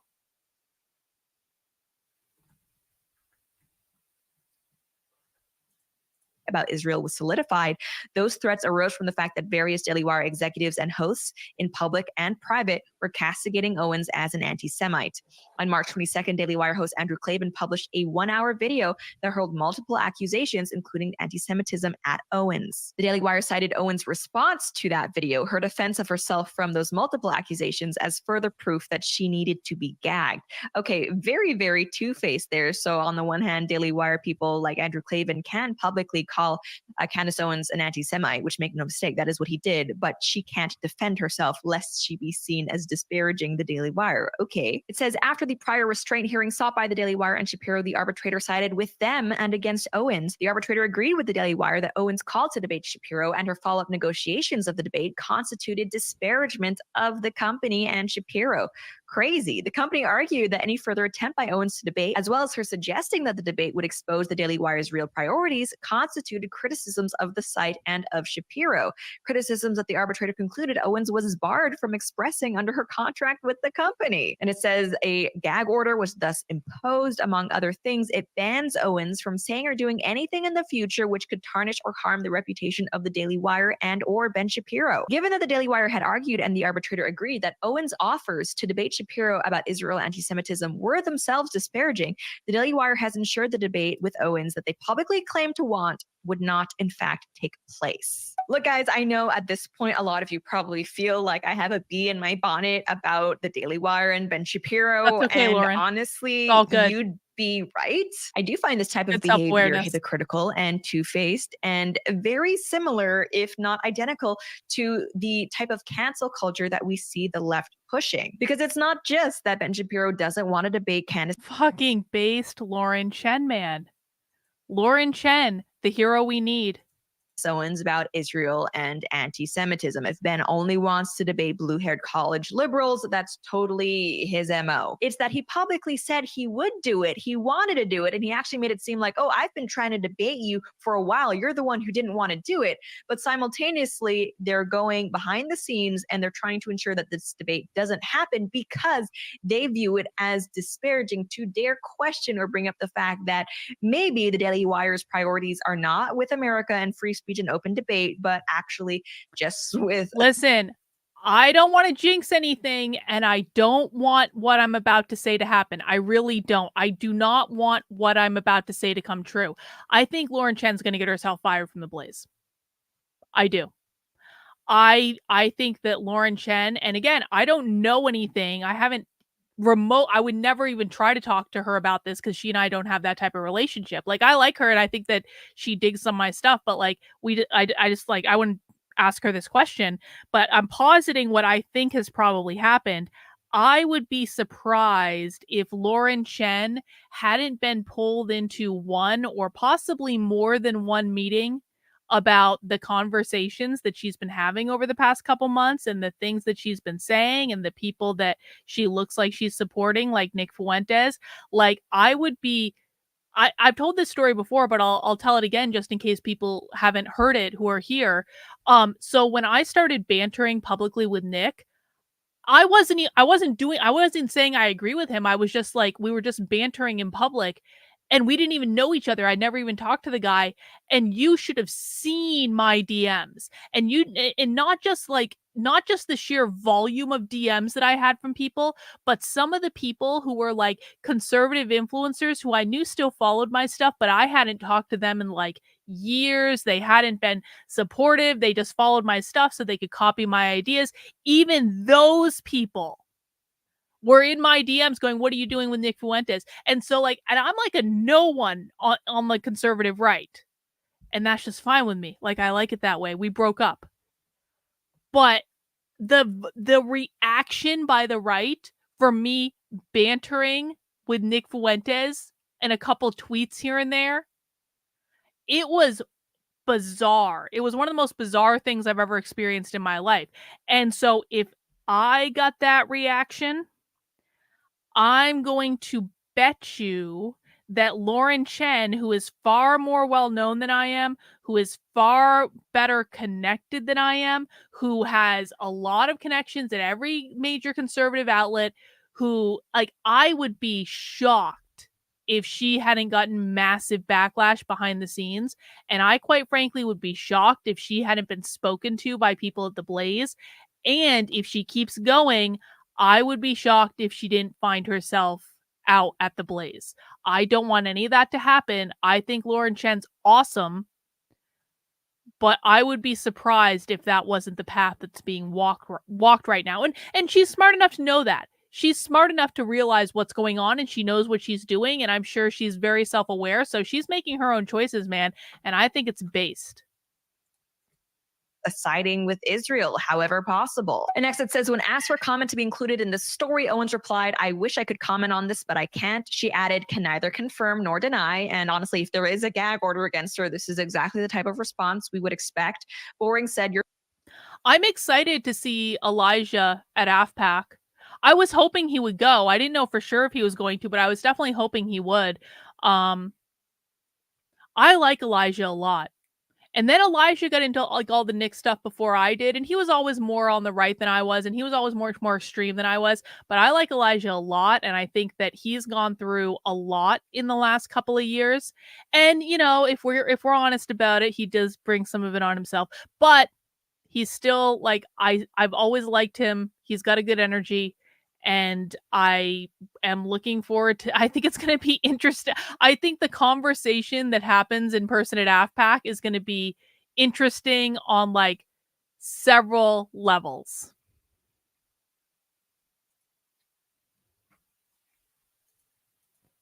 your story is inaccurate to the point of being false, though he did not specify a single inaccuracy, nor did he deny the Daily Wire had sought and obtained a gag order on Owens at the same time they were publicly posturing as wanting a debate. Nor did he deny that the Daily Wire had sought and obtained a gag order on Owens at the same time they were publicly posturing as wanting a debate with her. Okay, so I mean, officially there, not only does Boring not confirm this, he says it's... I think Elijah Schaefer's hot. He's definitely good looking. I would agree with that. False. What exactly is false according to him? He doesn't specify, but it's worth noting. Glenn, however, on his part says the confirmation we obtained of all these facts is indisputable. It says Boring's also added, I'm sure you can appreciate how fraught a high-profile breakup like this is. For that reason, we are trying to resolve our issues with Candace privately. And Glenn does finish off this article, I think, kind of beautifully with the post that Jeremy Boring had previously posted in defense of the Daily Wire's continued relationship. Is Elijah Schaefer hotter than Nick? Now you're just trying to get me in trouble. Is Elijah Schaefer hotter than Nick? I mean, okay, so first off, I want to make sure I'm very clear about this. They're both younger than me by like a lot, so I'm not actually insinuating anything. We're just talking here. I'm just giving a perspective, all right? I'm allowed to have an opinion on this topic, even though it is just an opinion. It's just for internet banter at 1 a.m., all right? So I think that Elijah Schaefer and Nick Fuentes are both really good looking in like their own way. And I mean, Elijah's very tall and he's very nice. He's got like just like a very charismatic kind of like personality, and that always makes someone hotter.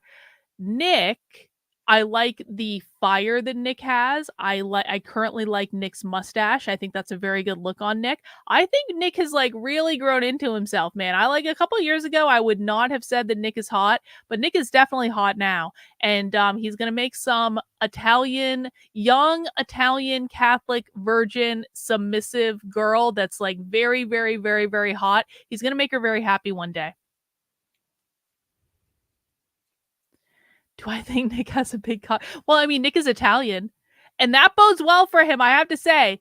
Like, Italian men, even if they are, like, smaller in stature than other men, Italian men usually fare just fine. So I'm sure it's just fine. Oh, God, I'm definitely not going to get in trouble for answering this question back on the internet. Yes, we're back in high school right now. None of this is going to get clipped out of context. I'm definitely not going to get in trouble. If anyone else has any questions, now apparently I'm in a question answering mood. So do your worst, internet. Do your worst. Relationship with Owens back then in November. It says even if we could, we would not fire Candace because of another thing we have in common, a desire not to regulate the speech of our hosts, even when we disagree with them. Candace is paid to give her opinion, not mine or Ben's. Unless those opinions run afoul of the law or she violates the terms of her contract in some way, her job is secure and she is welcome at Daily Wire. Looks like that didn't last long. Okay, so guys, I want to hear what you think about this. Do you think that this is a surprising turn of events? I actually thought that this debate was going to happen and I was excited for it. So the fact that it's apparently dead and gone, never to occur, I'm saddened. But I suppose looking back and seeing how the Daily Wire has behaved around Candace and around this issue, it shouldn't have come as a surprise to me. Maybe I'm still a bit naive about how much the conservative movement and conservative media claims to prize open debate. I also want to know whether you guys believe these reports. Do you think they're accurate? And if so, does this change your opinion of the Daily Wire or Candace Owens in any way? Because I guess to play devil's advocate, and obviously this is not my opinion, there are some people out there who might say, yeah, Candace was wrong to go after a former employer like this, even looking for a debate, because of course it's going to make them look bad. I want to know all of your thoughts down below. Let's try to keep it respectful though, whether you side with Ben or Candace. I'm happy to have you here. I think we can have a nice chat about it, but that's all for now. Thank you so much for tuning in. And if you enjoyed this video, please be sure to like, share, and subscribe. It helps me out so much. Until next time. All right. Lauren did a good job. Okay, let's watch that Tim Pool video. This is a little bit longer. This is 37 minutes. So I'm going to assume apparently Tim and his band of friends had some feelings about the Nick Fuentes stuff, because if Tim can yammer on about this for 37 minutes, he definitely had some feelings. All right, let's see what happened, Timmy. Nick Fuentes comments on the Tim Pool Jake Shields Twitter fight. Oh, this is many of you may be saying, what is holy shit, this isn't even from, I thought this was from Tim's show. This is literally just Tim ranting for 37 minutes about this. Yo, Tim had feelings. This wasn't even Tim talking to other people about this. This was Tim just having feelings on the internet. You love to see it. All about, Tim, and why are you engaging in online drama? Well, I actually think this one's interesting, and it pertains to the bigger picture of censorship, free speech, what's going on with Israel, and I do think what we're having seeing here matters. Is Tim Pool about to struggle session all of us? Did I accidentally walk into a struggle session at 1:30 in the morning? For the most part, in terms of how we solve problems politically, mostly due to censorship.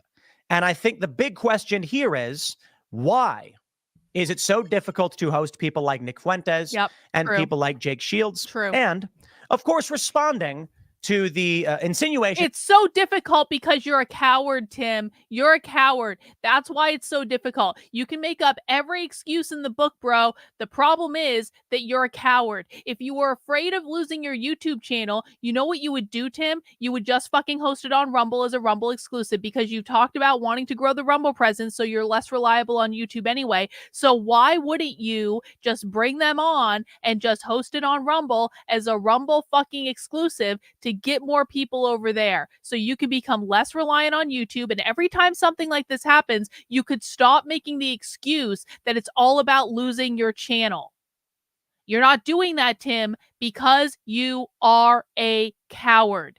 Because you know that Nick would wipe the floor with you and it wouldn't even be close. You are a coward. This is the only reason this is happening. This is why you made a 37-minute video feeling your feelings on the internet about all of this. You are a coward. And accusations against Tim Cast IRL. So we'll get into the weeds of the drama. But again, to reiterate, I believe the weeds of the drama explain an issue with censorship that will be enlightening to many people as it pertains to podcasting and YouTube. And I will also say, I think it is for these reasons, Timcast IRL and Timcast are, sort of just in the bubble that they are. The corporate press and the mainstream is much more willing to support you if you flat out endorse particular worldviews. And if you're open and honest about what's going on and entertain ideas that are bad, you will be harmed by it. But let's start with this clip so from you're Nick, a coward. and then you're we will break down what's currently going Tim. on. You're and a I'll coward. give you the quick gist before we do. This has to do with an attempt to book a guest. I just want to say, who is sexier in this video? Everyone has to have a vote. Hang on. I'm going to do an official poll in the chat. Hang on. And I don't care if you're not attracted to men. You're still going to vote, okay? Everyone vote. Hang in. Who is sexier? Tim or Nick? You have to choose. No backing out. Make a decision. I'm not saying you have to sleep with them or kiss them on the cheek or anything. Make a decision. Who's hotter, Tim or Nick? I'll just leave this on the screen for a second so you can have both of them on the screen at the same time.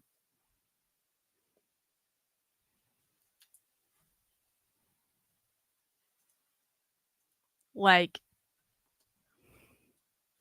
who is hotter, Tim or Nick? I need to see those numbers up. There's a lot of people who haven't voted yet. Who is hotter, Tim or Nick? Yep. Nick absolutely has better hair than Tim. We know that. I would go so far as to say that that Nick has a better mustache than Tim.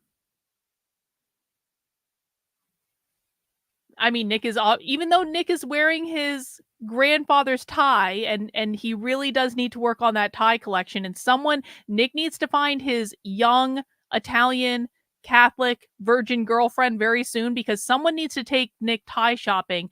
But you can admit that, Nick makes effort to actually wear at least a jacket and a shirt and a tie. He's probably wearing shorts on the bottom, but he looks better. He's better dressed.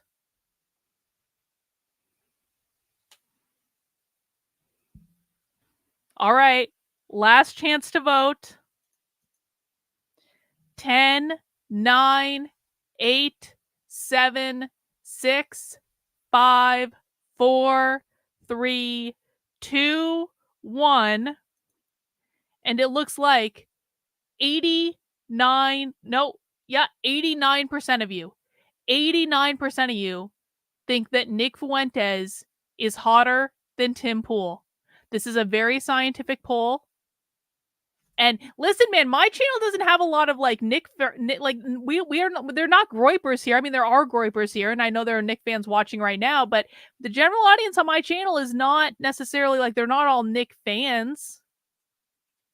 Some of them are Tim fans. I don't really know why, but some of them are Tim fans, and it still says that 89% of the people who voted in the poll says that Nick Fuentes is hotter than Tim Pool. MMA fighter named Jake Shields, and ultimately his demand that if he does come on, he would only do it if Nick Fuentes came on as well. Let me play this clip for you from Nick Fuentes, then I'll show you what Jake Shields says, and then I will break down the issue of censorship, particularly pertaining to Nick Fuentes and in general. So I think this will be this could be enlightening for many people.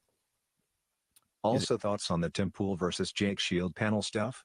Yeah, that's ridiculous. Tim Pool's just like a total joke.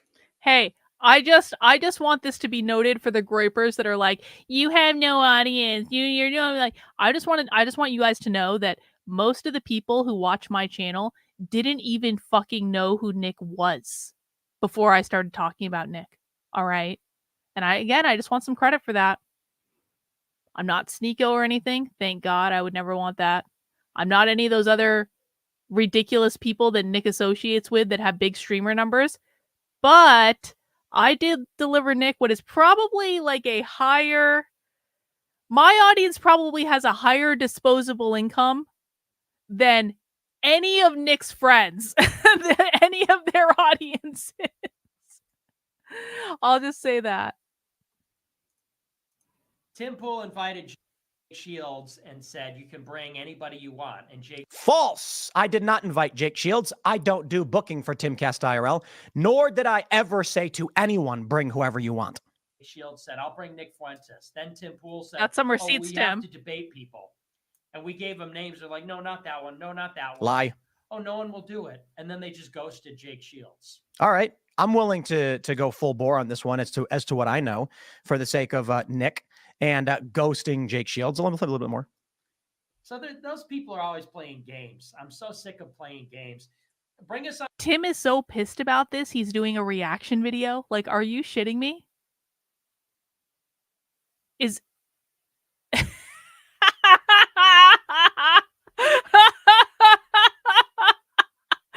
Tim is pissed.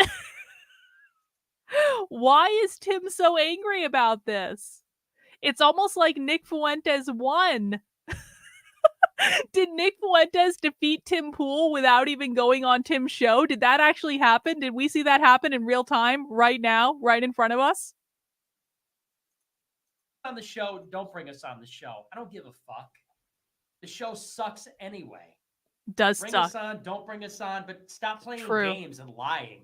Oh, well, we can't have you on because, well, you keep asking to come. We won't bring you on because your followers ask. We won't bring you on because no one will debate. Do it or don't do it and shut the fuck up. Stop with the games. Exactly, Nick. See, I mean, I'm sorry. Like, that attitude is hot. It just is. But you know what it is? They don't want to admit that they have sold out. They will not bring me on because it's true. This is true. This situation is getting under Tim's skin the worst of anything since Adam told the full story. And Adam did like a 6-hour stream where he told the full story about how Tim was fucking Lydia and all the things that happened. And at the very end of that stream, Tim came on and started super chatting Adam to try to gaslight him. Do you guys remember this? That was amazing. And Tim was so pissed off and he was so triggered by it that he did a whole response stream the next day. Like, nothing has gotten under Tim's skin as much as that until now. Like, well done, Jake Shields. Well done. Oh, yeah, bro. Yeah, Tim was fucking Lydia. Tim was fucking Lydia. Like, and by the way, I was actually the first person to talk about that on the internet, and how I knew was that Adam fucking told me, like, years before, and then Adam told me along with another asshole who I'm not going to name, and we were in the same room at the same time, and this was like right after it all happened, and I kept that fucking secret for years. I tucked that down. I didn't say anything publicly about it. The other asshole did, and he fucking blabbed. And then I got blamed for it because he blamed me, and everyone told it was like, oh my, Carlin did this, Carlin did that. I didn't do shit. I never fucking talked about that shit publicly, but I ended up getting blamed so much for talking about it publicly, which I didn't do, that finally I was like, fuck you guys. If you guys are going to run around and shit talk me and Lydia's going to shit talk me and I'm going to get blamed for this anyway, then I actually am going to talk about it, because why the fuck not? Why shouldn't I? If you assholes are going to spread lies about me, then why don't I just make money off of this situation and fucking talk about it? So I said it first, and then a week later, Adam did a whole 6-hour video where Adam talked about how Tim was fucking Lydia and all the drama around that. And if you missed it, it was actually pretty good drama. I was doing a meta reaction stream to it because I wanted Adam to tell the whole story. I'd known the whole story for years. And then Tim got really pissed off, and Tim came to gaslight Adam by sending him super chats at the end. And then Tim did a whole live stream about it the next day. Yeah, there was drama. There was drama. That was good content, though. Anyway. Censored. That's correct. Just say it. Everyone knows it. They keep making up countless excuses. We can't bring them on for this reason. We can't bring them on for that reason. Everyone knows they're afraid of losing their channel. Fine, just say that. You're not a we literally did platform. That's exactly what we told Jake Shields. So let's go back, and I'll play a little bit, and then we'll break it down for you. Do it, and then they just ghosted Jake Shields. Didn't ghost Jake Shields. He texted me like a week ago. I don't know. I was just in Mar-a-Lago. I'm running a business. I record 16 hours a day. God. It's absolutely. Oh my God. Oh my God. I was at Mar-a-Lago. It was just too busy for me. I had that little trip to Mar-a-Lago. Bro, anyone with any connections at all can get into Mar-a-Lago. If I wanted to get into Mar-a-Lago, I could. But I don't want to go to Florida, and I don't want to put on a dress, and I don't really care that much. But I absolutely could. I have the connections to do that, and you do too, Tim. So it wasn't actually, you have more connections than me by like 1,000,000%. So it's not actually that impressive you went to Mar-a-Lago. Remarkable, where it's just like, you know, you have these people and it's so rough. It's so rough, right? You try to give everyone you can the time of day. Okay. I got 2 million followers on X. I don't even look at mentions anymore. I can't even respond to people for the most part. Sometimes I might pop in, but usually I don't. And on this channel, it's like 1.2 or whatever million. IRL's 1.6 million. The Culture War is 1.3 million. And our podcast is another 1.3 million, the podcast platform. And yet here you are. And Tim is right now pretending he has a giant cock. If I had to bet, I would actually say that I probably would bet that Nick has a larger cock than Tim, because Tim, Asian, Nick, Italian. I don't think Tim is like, I'm not going to elaborate anymore on that prediction. I'm just going to say that what I think is happening right now is Tim is trying to pretend that he has a giant cock by talking about all his numbers. Like, I have 1 million here and 1 million there and 1 million here and 1 million there. And what do you have, Nick? I have 1 million here and 1 million. I just don't have time for the little people anymore. Well, Tim, guess what? If you didn't have the time, bro, why are you making a 37-minute response video? Because if you were oh so important, and you guys, I just have all these followers, and I'm going to Mar-a-Lago, and blah, blah, blah, and I just don't have time for this nonsense. You wouldn't have made a 37-minute video, Tim. These are overlapping but largely different audiences. We track this through unique viewership, and certainly not the biggest show. We average the largest live audience, but it's impossible for me to deal with literally everybody who I'm trying to talk to. And I actually told Jake Shields, text me like once a week because I'm busy. But let's play more. So those people are always playing games. I'm so sick of playing games. Bring us on the show. Don't bring us on the show. I don't give a... No. Phil does not like me because Phil is a James Lindsay stan, and Phil doesn't yet realize that some of the things that Phil accredits to James Lindsay actually stole from me. Phil is going to realize this someday. I really do think that Phil is a smart guy, and at some point he's going to realize that James Lindsay is full of shit, but we're not there yet. We're still working on it. Fuck. The show sucks anyway. Oh, sour grapes now, huh, Nick? Bring us on, don't bring us on, but stop playing games and lying. Oh, well, we can't have you on because, well, you keep asking to come. We won't bring you on. I'm allowed to watch whatever the fuck I want on my channel. I have an ongoing series where I watch other people's content on my channel. It only makes sense that if I'm going to be watching other people's content anyway, that I might as well make content out of it that I can repurpose later and make money on later. Because I can either sit here and do it by myself and make no money, or make content and at least maybe get some clips out of it and make some money. That just makes good sense. So whatever. You don't have to be here, bro. No one invited you. You're a communist. Go away.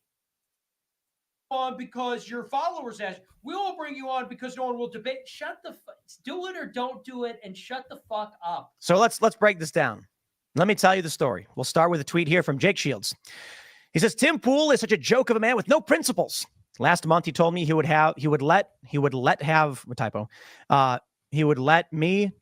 me he would let have and Nick Fuentes on to debate Israel.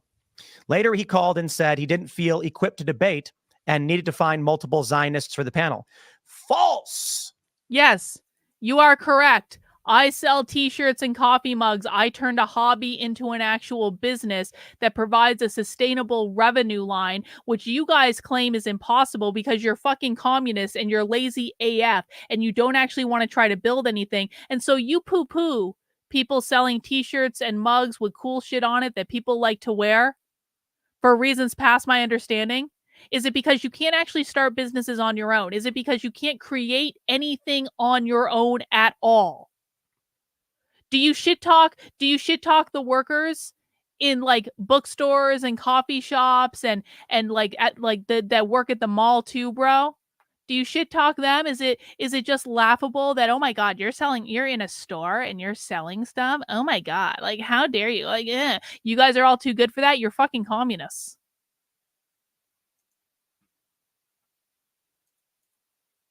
I don't debate Zionism. The Culture War show when it is a debate is, as anybody knows who's watched it, two different people. For instance, maybe you watched last week's episode on abortion, where we had a pro-choice pastor and a pro-life activist. And of course, because of the disparity between, like the moderate position and the leftist position, certainly I had many questions for the pro-choice guy, but I certainly had questions for the pro-left individual as well. And many people pointed out when we had Vosh and Charlie Kirk on Timcast IRL, again, I moderated. There are certain things where I may debate someone. We did have an episode of Vosh where we debated. And my position being like classically or traditionally liberal versus their progressive position is when we debate it. However, let me tell you what happened. Actually, let me finish his tweet for him. He says, I called him back last week to see what he wanted to do, and he ignored my calls. Eventually, he had his employee tell me that he changed his mind.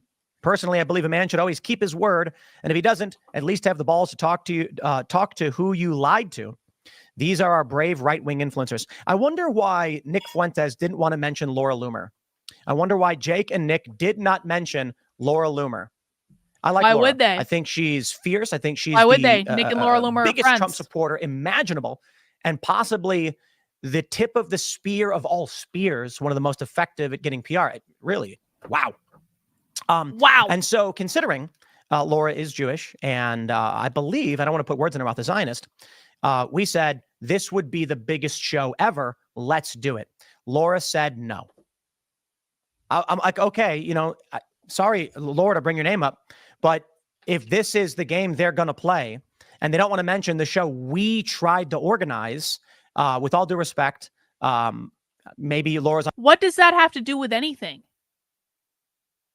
Tim just threw Laura Loomer under the bus with the Groypers of all people, which is going to piss Nick off because Nick is friends with Laura Loomer and he takes a lot of shit for it. Nick just threw Laura Loomer under the bus when it wasn't even relevant to what's being said. Wow. If I was Laura Loomer, I'd be like, fuck you, Tim. Fuck you. Unable to do it for whatever reason. Those are her reasons. I don't do booking. I don't know. Maybe Laura, I don't know. I can tell you this. Cassandra Fairbanks does booking for Timcast IRL. I don't. I often don't know who the guests are. We have a guest roster. Sandra McDonald. And names pop up and I say, oh, cool. Lisa Reynolds books guests for the Culture War. Lisa Reynolds tried to book Jake Shields months ago. We reached out trying to get him on the show. He didn't want to do it. I don't know why. I don't do booking. You're boring. So I'll tell you what happens. I get a message from Cassandra saying, I reached out to Jake Shields to have him on the show. He says he'll only do it if we allow Nick Fuentes on. What do you think? And I was like, oh, here we go. Because I know. Hang on. Naruto says, I've noticed recently that Lauren Chen hasn't had a video uploaded to the Blaze in like 2 months. They only share her stuff on the Blaze YouTube. Well, that's interesting. At least they're sharing it on their YouTube. Thank you, Naruto. Appreciate it. Know exactly what's going to happen. You can't just have Nick Fuentes on your show. Nick knows this. Jake Shields knows this. Communist, you are being intellectually dishonest. That was actually not what that video was about. If you had half of a brain in your head, you would know that. So it seems like you're coming in here and just trying to start shit. So what I'm going to do right now is I'm going to put you in a timeout. And if you come back, stop disrupting the fucking stream. No one wants to hear from you anyway. And if you don't fucking settle the fuck down, I'm just going to ban you and you won't be allowed back in the future. I don't know what their game is. So here's what I said. Okay, there's a way you can do it. So I said, let me call Jake Shields. DM'd him, hit him up. And I basically told him, you want to come in and talk about the Jews, right? Oh, he says Israel? No. Let me show you. When he says, you lie like a Jew. Oh, here we go. On his Twitter account, there it is, right on the screen Good for you. gravy. He's not talking about coming on and debating Israel, okay? And so I get on the phone with him. It's almost him as though a moderator can ask questions which form the basis for the discussion in the debate. And I said, if you want to talk about Jews and Israel, we will be banned, okay? Like, if you come on you and Nick, and all you do is start saying things like you lie like a Jew, we'll get banned. Now, so why don't you do it as a Rumble exclusive? Because Tim, you've talked about this publicly, bro. You've literally talked about the fact how you're too overly reliant on YouTube and Rumble isn't there yet. Well, guess what? This to me seems like a golden fucking opportunity to do Rumble exclusive content so that you don't get banned on your YouTube channel that would probably get like a cajillion goddamn views on Rumble that would add more people to your audience on there. It seems to me like a golden opportunity that you're overlooking. You also, as I recall, Tim, have some sort of like membership website. Maybe you could do it there. I mean, I know that's not ideal. You should really just do it on Rumble. But like, why isn't that even under consideration? Oh, because Tim is just a coward and he doesn't want to do this. In their crackpot, brain melted world, they think it's because Jews are out to get them. In reality, there is a ban on all hate speech. You can't say that of Muslims. You can't say that of trans people, of gay people. In fact, Facebook actually started banning people, women, feminists, for putting hashtag kill all men. Not that I think typically they will ban people who are racist towards white people, but it's not just because Israel is controlling everything. Oh, the boogeyman's coming to get you. They banned Islamophobia. They banned saying the name of a CIA guy. So the long story short of it is, if I call him on the phone and I'm like, we could do a really big show. I talked to like our people, like Cassandra does booking, and I talked to some other individuals who like do production. We all agree it could be the biggest show ever, but it has to be a debate. Otherwise we get banned, right? You don't just come on the show and then start saying things like you lie like a Jew. Okay. That's like, you get banned for that. If you said you lie like a black person or whatever, you get banned for those things too. But a debate we could do. Typically YouTube's rules pertaining to censorship have to do with if there's pushback or not. So, although the rules are nebulous and they'll ban you, whatever you do, it's ridiculous. Just make it up. But the best way to approach it, of course, would be you come on and give your position and we'll have someone else. Well, the first thing Jake does is says, why don't we debate you? You're a Zionist. And I'm like, what? I was like, dude, I'm not a Zionist. I don't care for the morality of Israel. I think the U.S. should divest this military funding and we should be focused on America first. And he was insistent, right, but Tim, you're a Zionist and everyone in your company's like, I'm like, most people here are like America first libertarian. And I'm like, Jake, you know Cassandra. Yeah, Cassandra is definitely not a Zionist. Definitely not a Zionist. She's like hypercritical of Israel all the time. I think we actually do have we don't have any employees that I would describe as Zionist. We have 2 contractors who are probably overt Zionists and proudly stating as such. Out of 40 to 50 employees, most of whom are like, I don't want to fund Israel at all, and Israel can fend for themselves. I don't care. 2 of them are outright like, and I don't even think of the people who are totally Zionist are absolutely saying the U.S. should be funding it either. But this is the conversation we had. We do a show with we invited you to do a show because Jake has been a political commentator on a lot of things. We've praised him for some of his commentary in the past.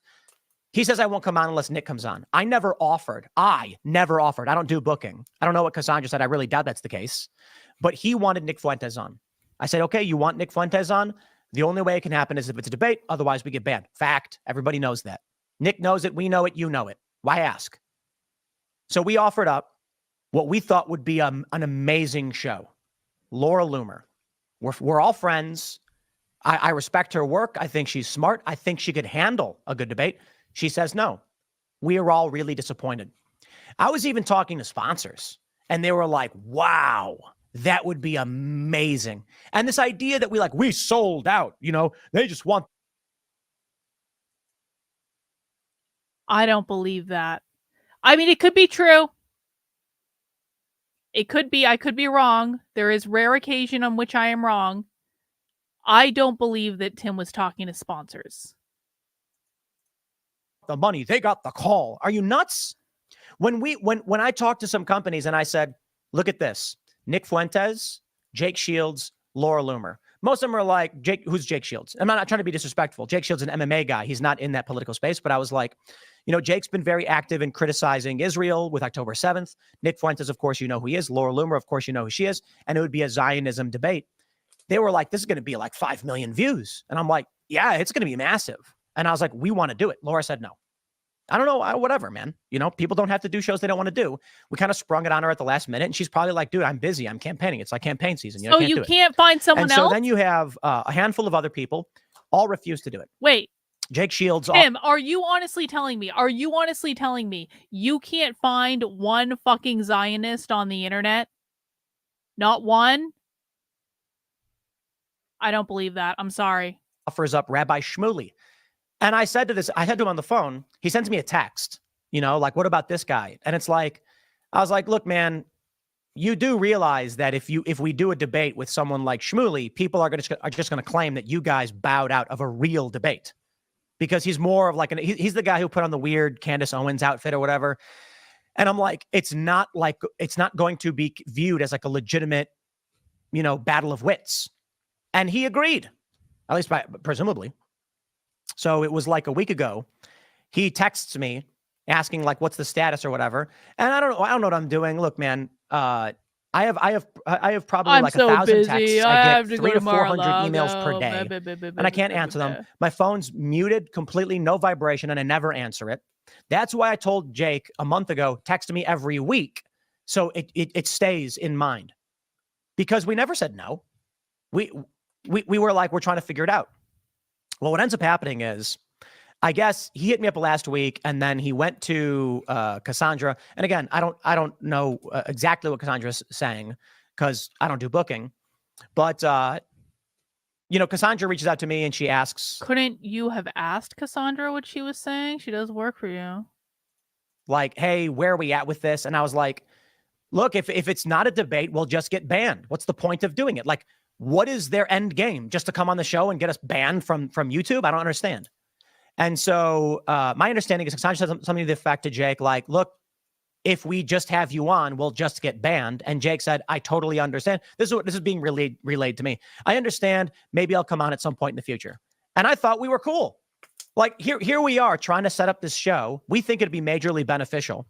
And what do they end up doing? Jake goes on Twitter and says, Tim Pool's a joke, a man of no principles. Last month, he told me he would have Fuentes on, and now they're lying about it. Is it a joke? In what reality does it make sense that we ask you to come on the show, you ask to bring Fuentes on, knowing they suspend and ban people for doing so, and then instead of me just saying, like, this is the stupidest thing in the world, Nick says, they're playing games. Amelia, thank you for the super chat. I 1000% stopped taking Tim seriously after the Lydia debacle.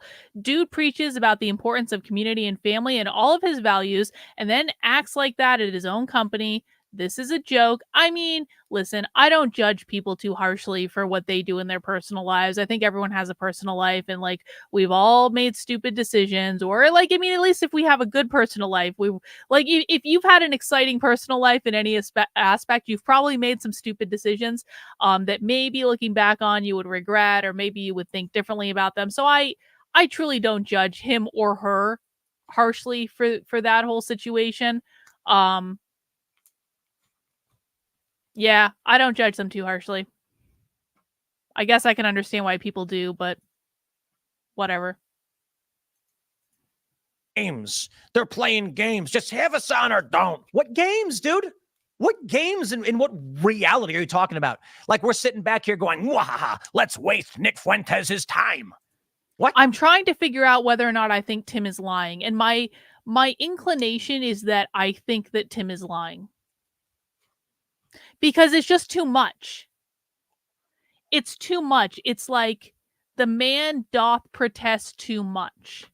A 37-minute reaction video when you don't do this type of content, Tim, is doth protesting too much. Like, it would be like if this happened to me and I did a reaction video to it, that would be completely and totally expected. Because every fucking time this shit happens to me, I do a reaction to it just to have some sort of response on the record. So, like, if I did this, it would be completely and totally predictable and no one would question it because I always fucking do that. You don't do this stuff, Tim. To the best of my knowledge, maybe Tim has changed his content since the last time I watched him. But like the fact that he took the time to do a 37-minute reaction video to get all his feelings out on the internet when he never does this, except when Adam told everyone that he was fucking Lydia. And then he did a live response stream the next day. I think Tim's lying. I am still on Team Jake and Team Nick. I think Tim is lying. It's the stupidest thing in the world. And this is the world that they live in. And so here's where we end up. So Jake starts going off, reposting a bunch of smack talk about me, whining like a little baby that we won't have him on our show.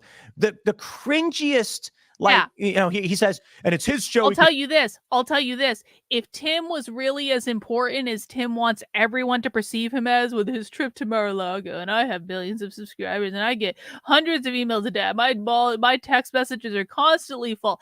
And listen, I don't actually doubt that like Tim is like busy, right? Like Tim does have a lot of like irons in the fire. I don't doubt that. But Tim could literally just ignore this. Tim doesn't actually need to respond to this. He could literally just ignore it. It all would have gone away in a day. Tim has enough experience in this to know that. No one actually really cares anyway.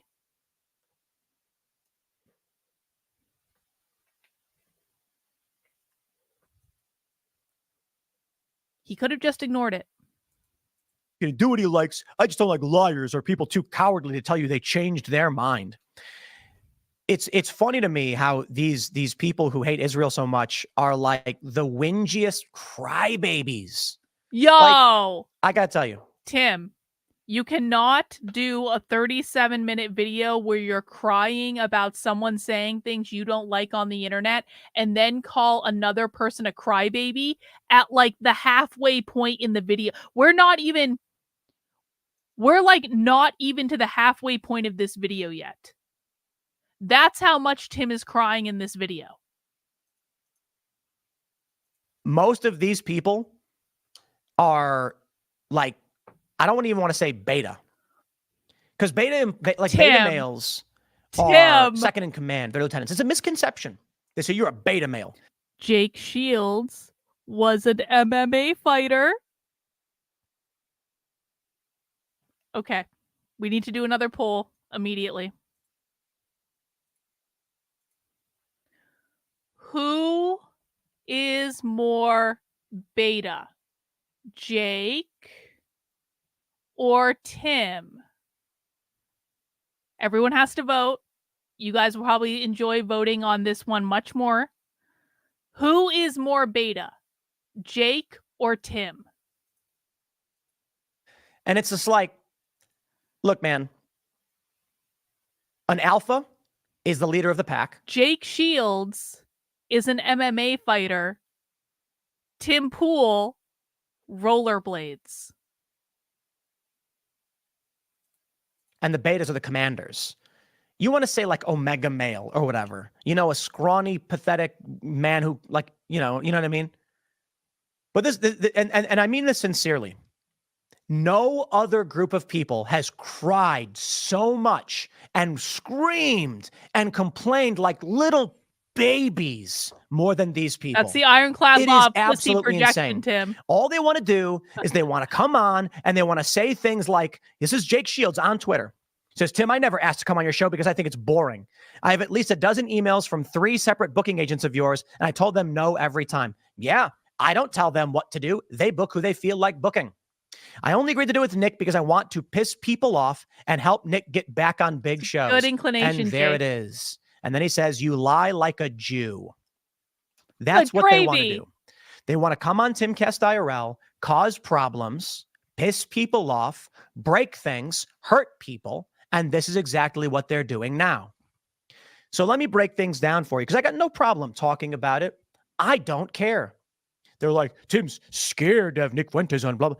Scared? More factual. Do you know what screams I don't care?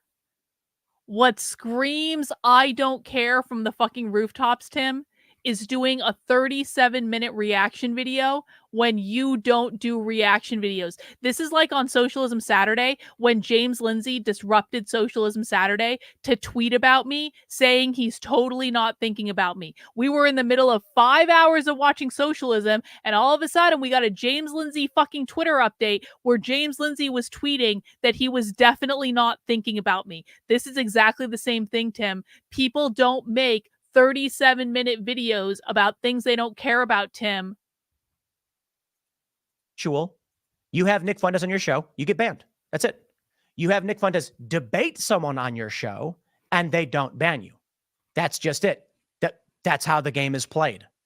You don't want to do it? Fine. Nobody wants to do it with you. It's because you're a whiny baby. Okay, I'll put it this way. Tim. Projection. I talked about it. Like, look at what Jake Shields is saying. And I'll show you another tweet from him. I quote tweeted him. You lie like a Jew. That's Jake Shields. He said, Tim, you said I asked to come on your show, which is a flat out lie. Yeah, Jake, I didn't invite you. Okay. My booking agents are reaching out to a bunch of people, and you wanted Nick Fuentes on. You asked for us to have Nick Fuentes. You asked. And so I talked to you and you said, I want Nick Fuentes to come on. I said, okay, here's your request. Here's how we can accommodate. And then you started crying like a low-T beta baby bitch on Twitter. Why won't you have me on the show? Oh, poor baby.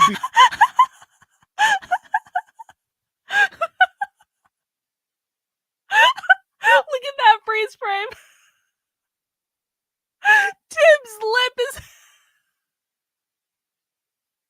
Look at Tim's lip.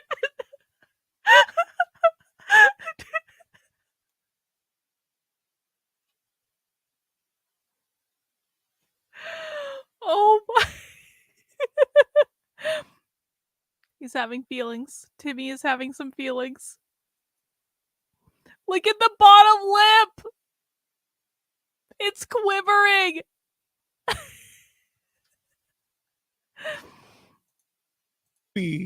So pathetic. No other group does this. I go to liberals and they tell me to screw off. They don't want to come on the show. They don't cry when we won't have them on. You are the only person who's like, there's one other person who tweeted and that was it. But you just went nuts, just like pouting and banging on the table, crying. I just wanted to piss people off and bring Fuentes on, but your show's boring anyway. Oh, what a loser. He says most people in the past 6 months have noticed one group lies. Tim is clutching his pearls underneath his desk right now.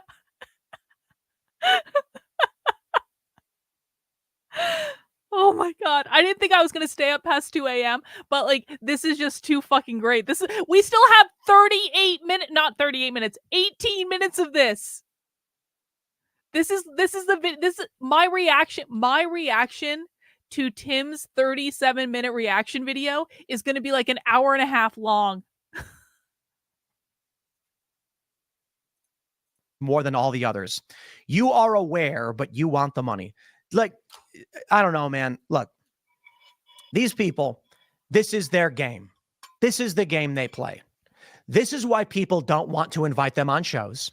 And this is why the moment Jake Shields says, bring Nick Fuentes on, we know, like, okay, we know what that means. It means Jake Shields is laughing. Hang on. Wasn't it Tim just the other day who said, anytime you have Nick Fuentes on your shows, your staff is going to get harassed and we're going to get angry emails and we're going to have to spend $100,000 in security just because we had Nick Fuentes on the show, and it's going to cause all these problems and people are going to be... Well, didn't Tim say that just the other day?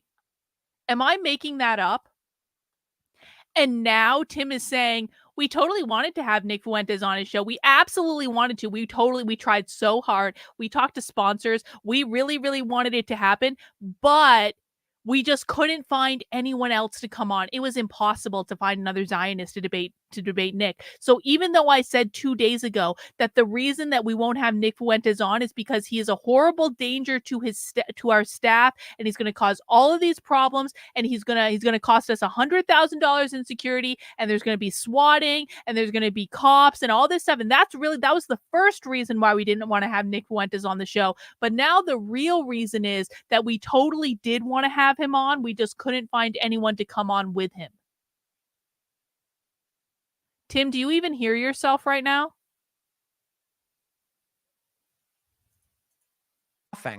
Thinking, I am going to cause problems on social media. Now I'll tell you the reality. I don't think Jake Shields is literally crying like a little whiny baby bitch. I think this was his plan the whole time. True. I think he and Nick Fuentes get attention by playing the victim and acting like martyrs. The reason Nick Fuentes is going on his show and going, oh, you won't have me on the show. That was the point the whole time. That's it. They don't want to come on the show. They think it's boring. They think it sucks. They don't want to come on the show. That's not true. They just asked to come on the show and then complain about it later. That's not true. Nick absolutely wants to go. Well, I mean, listen, I could be wrong. Maybe there's an alternate universe in which Tim is right. But like, my understanding is that Nick would actually be like pretty happy if he went on that show. Well, then how do these pieces come together? I believe Nick Fuentes doesn't want to come on the show. I don't believe Jake that. Shields doesn't want to come on the show. I think the whole intention here is to put us in a situation they know we can't accommodate, cause problems so that they can generate attention and act like we did something wrong. And here I was thinking, let's play, baby. You want to bring Nick on the show? We'll do it. Here's how it's done. Unfortunately for them, everyone hates them and nobody wants to come on the show. Nobody. And then he offers up like gag. Are you saying that Laura Loomer hates Nick? That's provably not true, Tim. Laura Loomer does not hate Nick. Laura Loomer is friends with Laura Loomer is incredibly loyal to Nick. You know, individuals. And I was like, okay, I'm like, you realize no one's going to take you seriously if you do that. And they're like, yeah, you're right. Then they act like we backed out of it. Okay. Here's the reality of Nick Fuentes. His audience are the biggest crybabies on the internet. Like, no, they're not, look, Tim. All the people now posting pictures of me with yarmulkes and me getting my hat pulled off and stuff. I've never seen such whinging. No other group does this. Con Inc. doesn't do it. The Daily Wire fans don't do it. Like, what is this? And that's why Nick is infinitely more effective than Conservative Inc. in reaching people, because it's fun, Tim. The Groypers have fun. The Groypers are in a club. They do stuff together. They post clips that they like with each other. They support Nick. This is a fucking club. It's fun. It's a social circle. They get off on it. It's a fucking club. This is why they're able to successfully influence things, because they're a giant pain in the ass and they have a good time doing it. And I'll be the first to say, I don't like all Groypers. I think that there are many Groypers that suck, but there are also really cool Groypers and they're really sweet Groypers, and they're not all the same. And to say that they're just like all like, you know, that this is just like, oh, there's this unruly audience. How dare they? How dare they fill up my mentions on Twitter? How dare they? How dare they tweet at me demanding that I have on someone that they want to see me talk to? How dare they? Tim, do you understand how ridiculous you sound right now? You literally spent the first half of this video saying, I don't even look at my Twitter mentions anymore. I don't even look. I have too many followers on Twitter. It's just pointless. But then you're like, how dare they fill up the mentions on my Twitter? Bro. Trump supporters don't do it, but these people just cry all day. They sit at the computers and they cry. Like, I don't know. I mean figurative cry. Like they're tweeting up like, why would you debate him? It's like, what is this? What is this whinging? What is this panicked whinging? Man, I swear, two groups of people you drop in the middle of the woods and say survive, that would never do it. It's going to be the woke left and Nick Fuentes' fan base. I don't agree with that at all. I absolutely do not agree with that. If a bunch of Groypers got dropped in the middle of the woods, they would figure it the fuck out.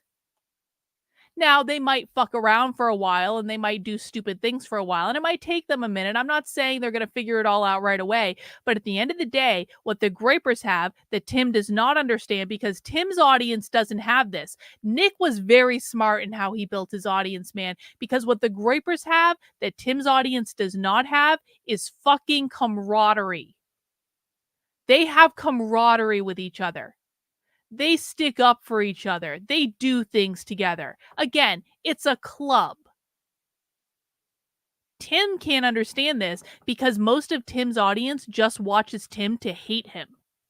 They don't get along with each other. So Tim is just jealous that Nick has a far more effective audience than he does, and he wants to complain about it on the internet. Okay. You put them in the woods, they're going to be like, I have no idea how to live. They're going to sit there and bang on trees, screaming and crying like babies. It's remarkable how much they go on Twitter and cry about it. I tell you this, go look at all the comments. This is definitely not going to solve that problem, Tim. You definitely didn't just kick the Groyper hornet's nest like you've never kicked it before. Look at all the responses. And Jake's like, haha, I ratioed you. It's like, dude, your audience is crying and begging for attention more than any other group. You know, you got people who are successful who go out there every day and they build a platform. Why don't you make your own show, Jake? Why don't you build a show that Nick can go on? Because they're going to ban us. Yeah, because all you do is cry about Jews. And then you live in... Tim, Nick quite literally did build his own platform. Nick did build his own show.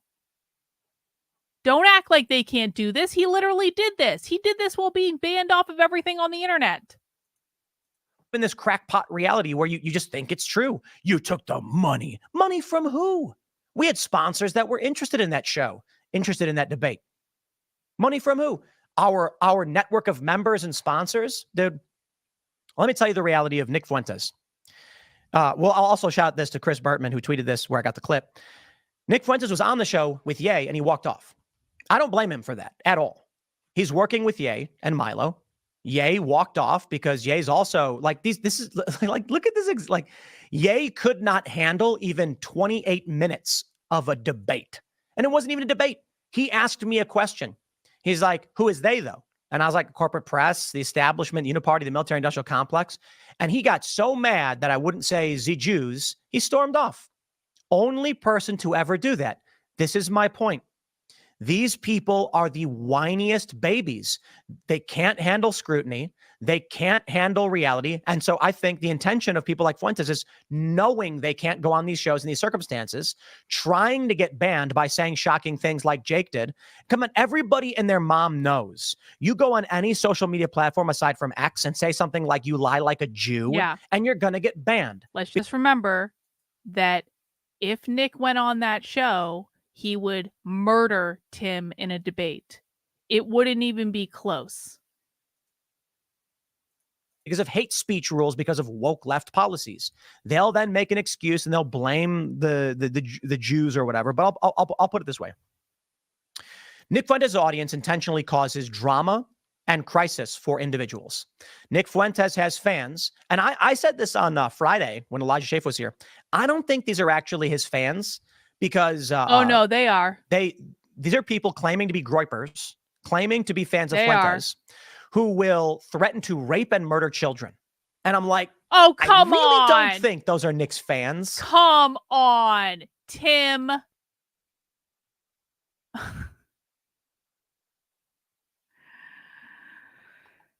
Now Tim is just being fucking ridiculous.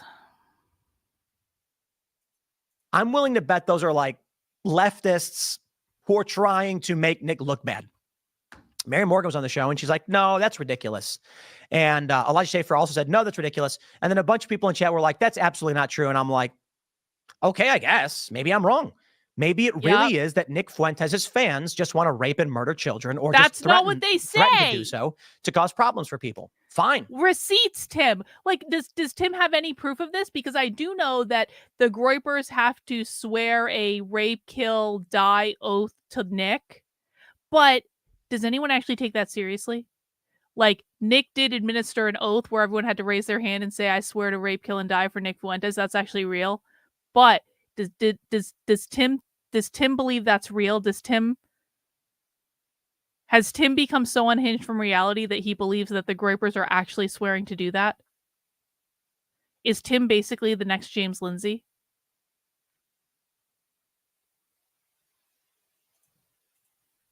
Whatever you think, I don't care.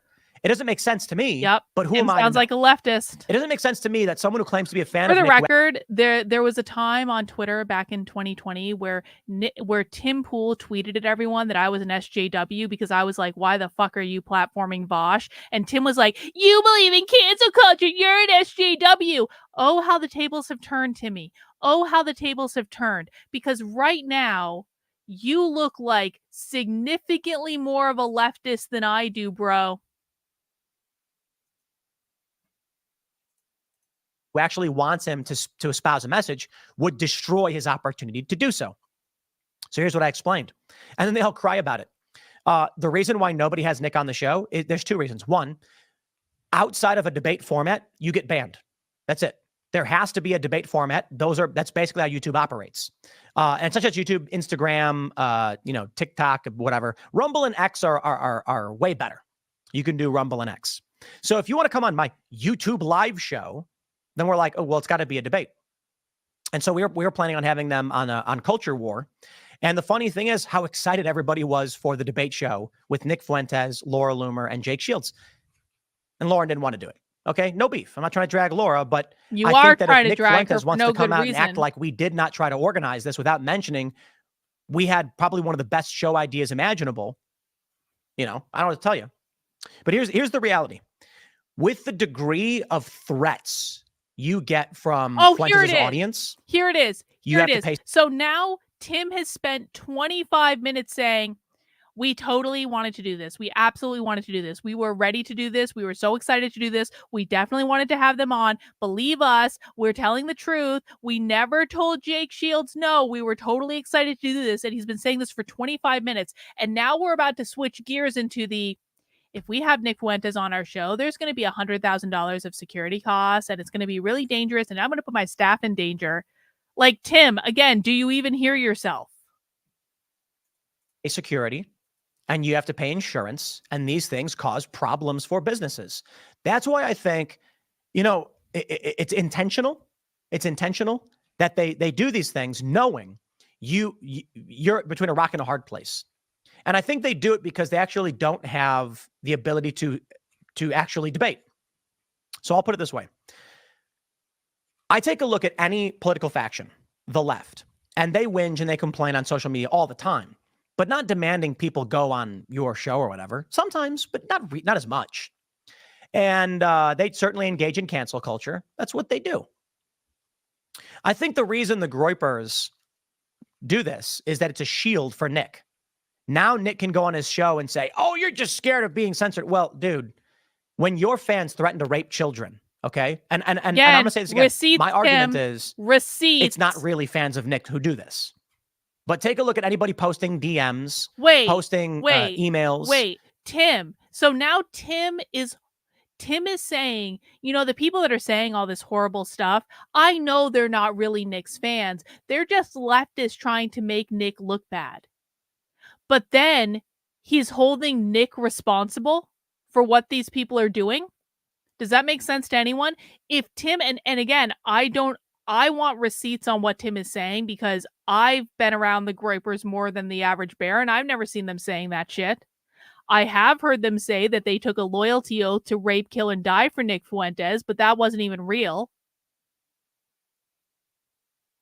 But the fact is, Tim is saying, you know what? I'm sure those aren't even Nick Fuentes' fans. So not even his fans. They're leftists trying to get him in trouble. So then, Tim, if you really think that they're leftists trying to get Nick in trouble, then why is Nick to blame for that?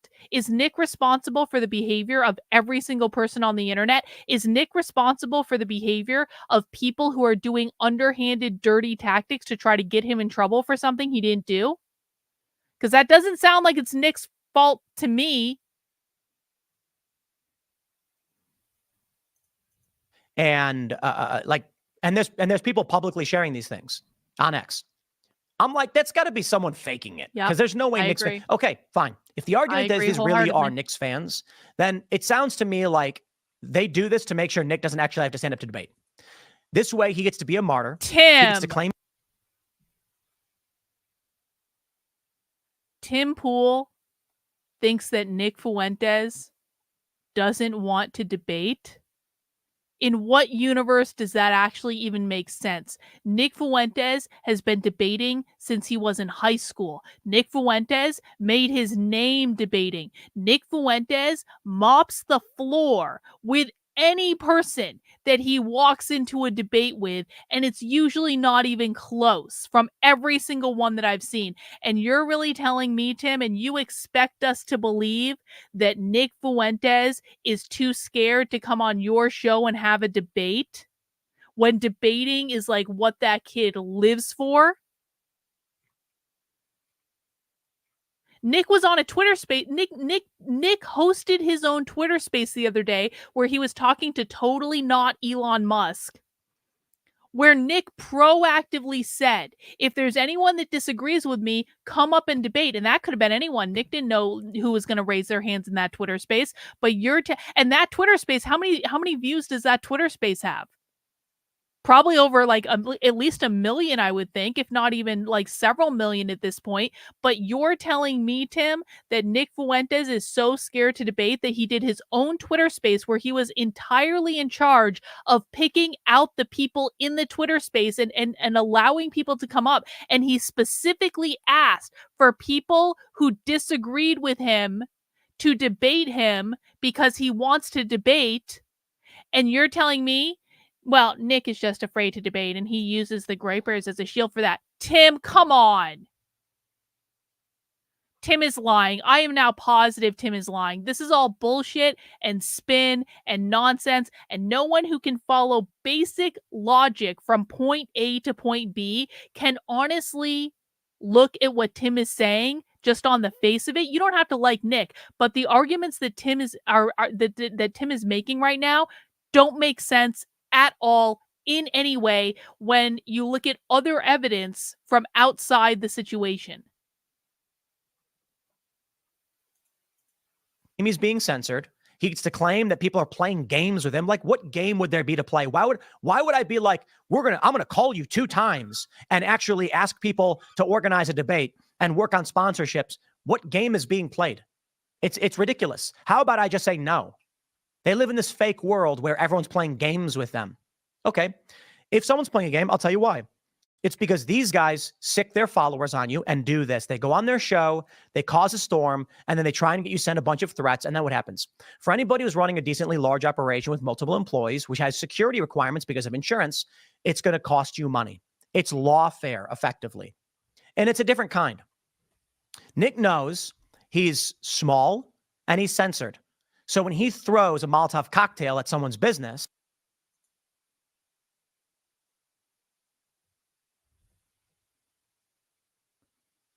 I'm not going to suggest that Nick has a larger audience than Tim Pool, but Nick can go on to Rumble at any time of day that he wants to go on and have the most viewers of any live stream on Rumble.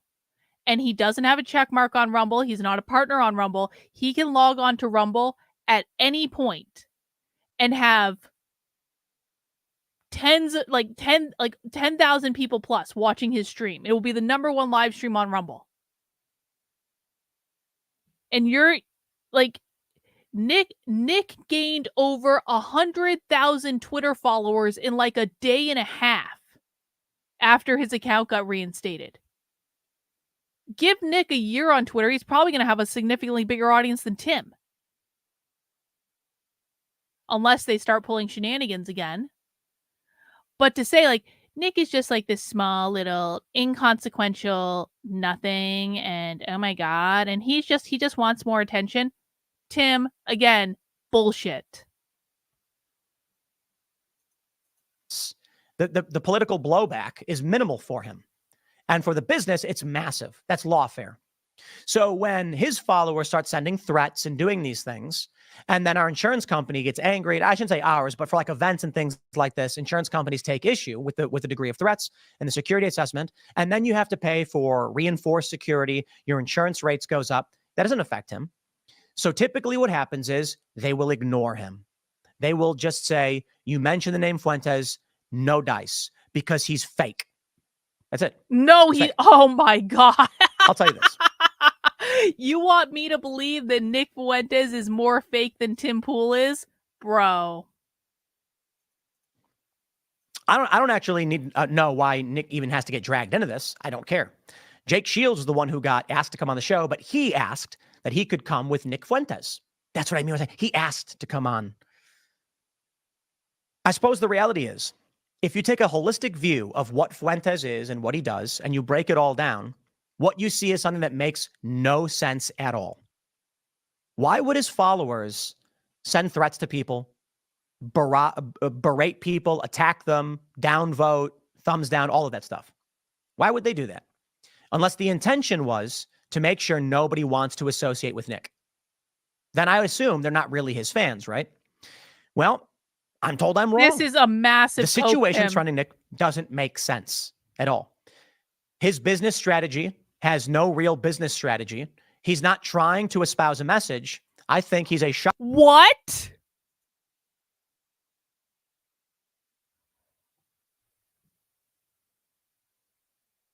Nick raised like $140,000 right before Christmas in like in a couple hours on a live stream. You're going to tell me Nick doesn't have a business strategy? Nick raised $140,000 in a couple of hours on a live stream. Nick is throwing his AFPAC event, which, I mean, seems to have a metric ton of people that are going to it, and I'm looking forward to going to it, and I'm really excited that they invited me. And like, that's like, you're going to tell me that that's not part of his business strategy? You're going to tell me that his rallies that he does is not part of his business strategy? You're going to tell me that the show he does, okay, he maybe could start doing it at a consistent time of day. That would be pretty fucking great. You're going to tell me that's not part of his business strategy? I'm not saying Nick has the most thought through strategy in the history of the world, but to say that Nick doesn't have a message, Nick is extraordinarily clear about what his message is. In fact, let's just look at Nick's Twitter. Hang on. Let me just look at Nick's Twitter.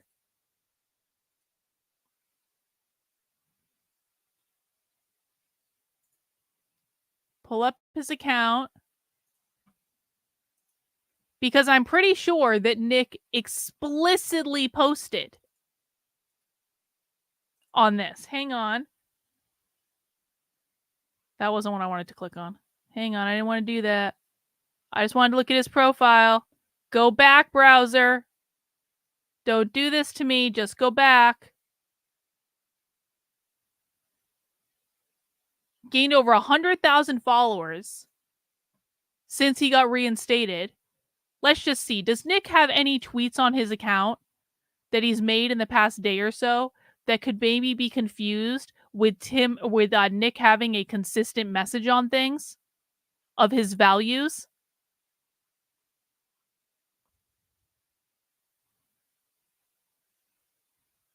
Hang on.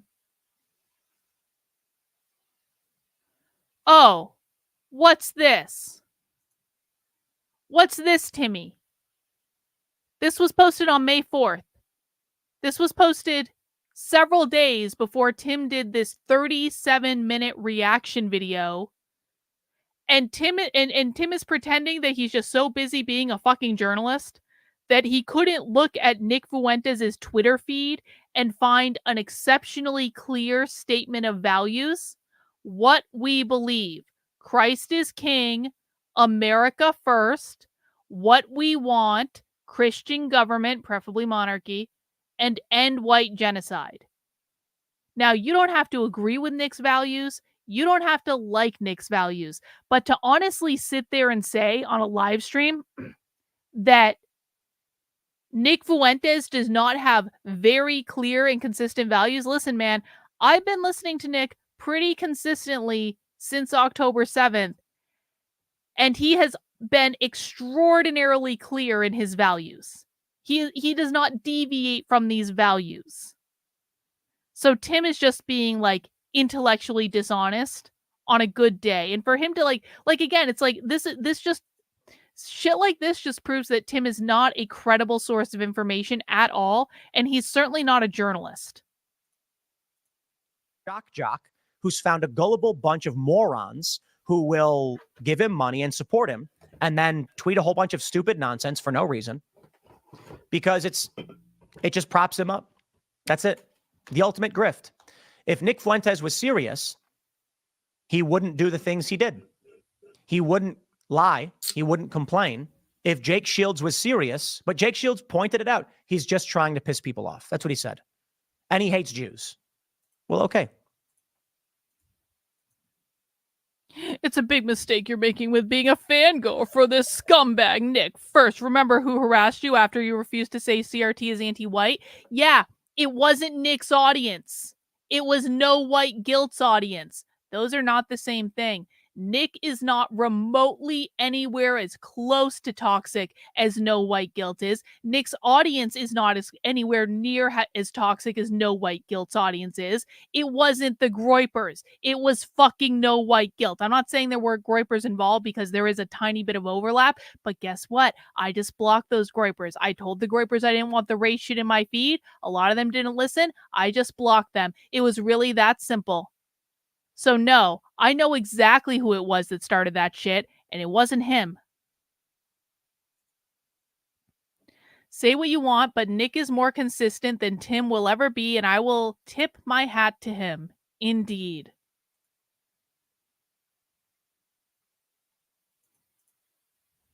So they try to make the claim that me, some dude with a YouTube channel, not even the biggest, is working for Jews. I think what they've found is a group of gullible individuals who are hyper-focused on Jews as their problem, live in bubble world. And so long as Nick can create the perception that he is being oppressed by the Jews, they'll keep giving him money. You know, directly or indirectly. That's my view of it. Because I'll put it this way. If he really wanted to come on shows, he would be doing the opposite of what he was doing. There are many people, I'll give you an example. We had a guest on IRL who was anti-abortion, and he refused to say it. He refused to say he was anti-abortion. He said, it's not helpful. I said, is abortion murder? I said, I don't want to say that. Why? He's playing politics, trying to win a political cause. Do you think that Jake Shields and Nick Fuentes are actually trying to expose Israel or Zionists or Jews? Yes. Certainly, this is not the way you'd go about doing it, right? Really, Tim? You'd go about doing it in... Really? Because they seem to be highly effective at what they're doing. You just don't like their tactics because their audience is more engaged with them than your audience is with you. Other means, like everyone in the world knows, sure. If you go on YouTube and claim, as Jake Shields did, saying things like you lie like a Jew, then you get banned. Well, where is there any positive impact on your message or cause? For what purpose would Jake Shields want to bring on Nick Fuentes knowing that simply... Where is there any possible impact on Nick's message or cause by the Groypers being a pain in the ass? Oh, I don't know, Tim. Maybe, remind me, Tim, was it the Groypers haranguing Elon Musk for a year every single time he tweeted about anything? When are you going to unban Nick Fuentes? When are you going to unban Nick Fuentes? When are you going to unban Nick Fuentes? When are you going to unban Nick Fuentes? Like, do you think that maybe the haranguing of the Groypers had something to do with the fact that Elon Musk reinstated Nick's Twitter account? Because he literally responded to a Groyper who was saying, when are you unbanning Nick Fuentes? And said, you know what? You're right. The principle is more important. I'm going to do that. Like, that was because of the Groypers, Tim. You don't like the Groyper tactics because the Groypers don't like you. And I'll be the first to say that some of the Groypers are a pain in the ass, but you know what I do, Tim? When the Groypers are a pain in the ass in my feed, the ones that don't like me, of which there are many, I just block them. And that way I only have to deal with the good Groypers. And the good Groypers are actually really nice, and they're nice to have around, and they're smart, and I like them. And so the good Groypers can stay, the bad Groypers can go. That's how adults manage situations, Tim. You won't do that because it's too much of a bother for you to have to deal with the little people.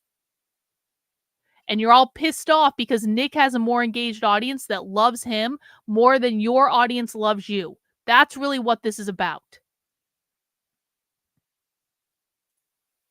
Saying these things would result in the channel getting banned. But to say that the haranguing of Nick's audience hasn't resulted in positive results for Nick is just factually untrue, based entirely on the fact that Nick Fuentes has his Twitter account back, and that wouldn't have happened if the Groypers weren't such a colossal fucking pain in the ass. In no way would that actively help their cause. All you got to do is answer me that. In what way does that help the cause of exposing a power structure? The reality is it does not. Okay, then what's their real aim? Honestly, I have no idea. But either they're morons or their intent, and I don't think that's the case. Maybe Jake, I don't know. He doesn't seem to know up from down. I know that Nick is a smart guy. So then I have to look at what Nick is doing. Did Tim Pool just call Jake Shields dumb? Oh, please tell me you guys are doing this. Are you actually doing this? Is the next Groyper War going to be targeting Tim Pool? Please do this. Please do this. Groypers, you guys would be the heroes of the internet if you brought Tim Pool to heel. Please give us all this gift. I'm not even joking. I would pay money to watch this. And I don't think Nick's stated intentions are genuine, because this is not how you'd go about actually addressing a power dynamic. I can break it down in terms of like, let's say you're a Native American and you're trying to figure out how to reject the colonialism. What did they do? They built casinos. Did they go to war? No. There's strategy. There's indirect methods of gaining power. Building casinos is not rejecting colonialism, Tim. That's completely wrong, completely false. Whoever you've been learning from has lied to you. That is not what colonialism means at all. And that's also not what decolonization means at all. Building a casino is not a decolonizing effort, Tim. It's the opposite of decolonizing. And Yellowstone was a great fictionalized depiction of Native American tribe competing with the interests of a white settler who took their land. And then if you look at the prequel show, it was like the family came there and they were like, in 7 generations, the land will be yours. And then like, it wasn't the case. How do you win a war? Okay, well, if you're someone who's a big fan of Nick Fuentes, you have to ask yourself, at what point are they actually going to try to win? Because like, imagine you've got a castle, a large castle with a king sitting atop the tower in the center of the castle. And you and 7 of your cohorts with sticks, pointy sticks, are running at the stone walls and poking them while screaming, help, help, we're being repressed. Does that look like you're anywhere near challenging any kind of power structure? No.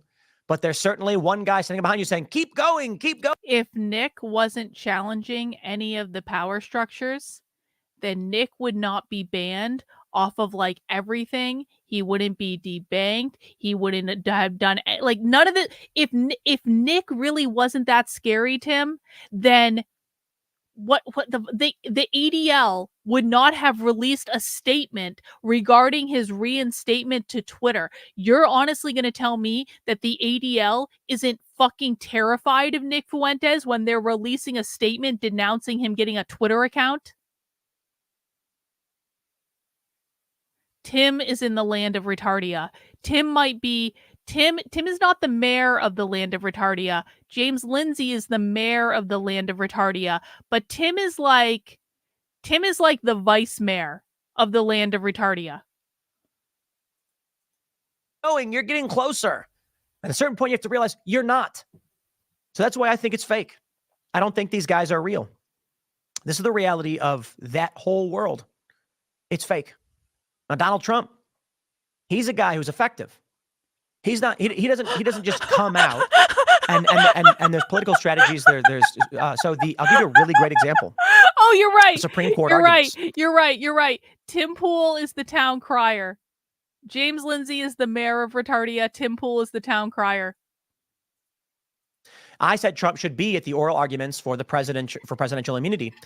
And Trump said nothing about it. He said, I want to go, but they won't let me go. I want to go, they won't let me go. And I was like, what? Then go. You look weak. After the oral arguments, then we figured it out. Indirect strategy. Trump's legal team feared that if he showed up to the oral arguments, it would shift the argument from, is the president immune, to, is Donald Trump acting in his official capacity, which wasn't answered. They wanted to make sure that the arguments stayed on focus of the presidential office and not him personally. And by him personally being there, it would create a focus on him being there. It would cause issues with him grimacing, or they'd say, look what he's doing in the courtroom, and it would make him the story. Trump is hoping to win this one for the presidential office, which will benefit him. That's strategy. I respect it. So there's also the Trump going to Barron's graduation. I said he should go anyway. Well, Trump just said, they won't let me go. I guess I can't go. And then they caved. Why?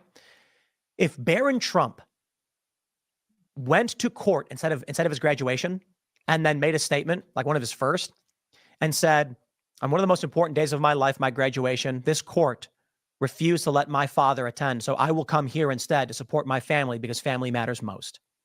That would have been a massive PR blow. There's strategy there. I ask you this. What is the strategy in what they're doing? Well, certainly in terms of their stated political goals, there's none. In terms of generating attention for themselves, acting like martyrs, and building up their culture. Tim, they want a Christian monarchy. They are very clear. They want a Christian country. They want a Christian government. They want a fucking Christian monarchy. You might not agree with their goals. You might think their goals are crazy, but they are extraordinarily clear about what their goals are. Cult fan base that are gullible and willing to believe it, it seems to make sense. Now I'll end with this. Long video, huh?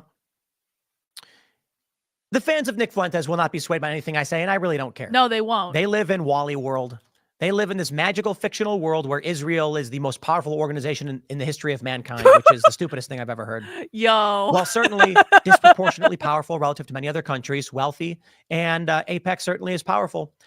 They seem to forget, like, Saudis are directly implicated in 9/11. Saudi Arabia is being sued over it. The U.S. bends the knee every day to Saudi Arabia because their ability to control the flow of petroleum around the world, which could screw over the petrodollar. And the U.S. has been implicated in the death of over 100,000 Yemeni civilians, including, I think, around that many children.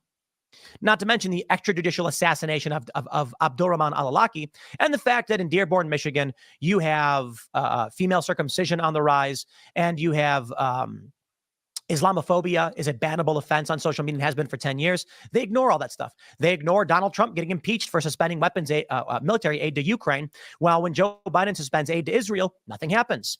They ignore the fact that Joe Biden is defying the Israeli government and telling them to stop invading Rafah, and the fact that the U.S. government has been apparently trying to oust the Israeli government and install a new, more favorable government. But it's Israel that controls the United States. They seem to ignore literally every other military conflict, compromise, negotiation, and lobby in the world because they can't see straight. Make of it what you will. There's my addressing the game that is Nick Fuentes, and I will say it very simply as a final thought. The moment Jake said, I'll only come out with Nick Fuentes, I was like, there it is. He's playing games. Nick knows outright. He said it in this video. They won't have me on because they fear getting censored. He knows for a fact. So when he plays this game like, we would like to come on your show, it's like, well, you already know what's going to happen. This is a foregone conclusion. The reason why I said it has to be a debate is that's the only format in which you don't get banned for having them on. That's it. They know that. And then they also knew nobody wanted to debate them.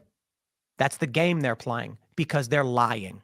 The Krasensteins literally wanted to debate Next segment's coming up at 6 p.m. on this channel. Thanks. I'll leave it there. I've been talking for 47 minutes, 37 minutes, whatever.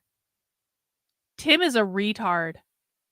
Honest to God. Oh my God. I look back on, like, I used to listen to Tim in like 2019, and Tim was definitely a part of like me first waking up to like all this stuff that was going on. And I stopped watching him and like everyone at the beginning of 2021, but like Tim has not grown. Tim has gotten worse. Tim has actually gotten worse from when I listened to him in 2019. That was retarded, bro.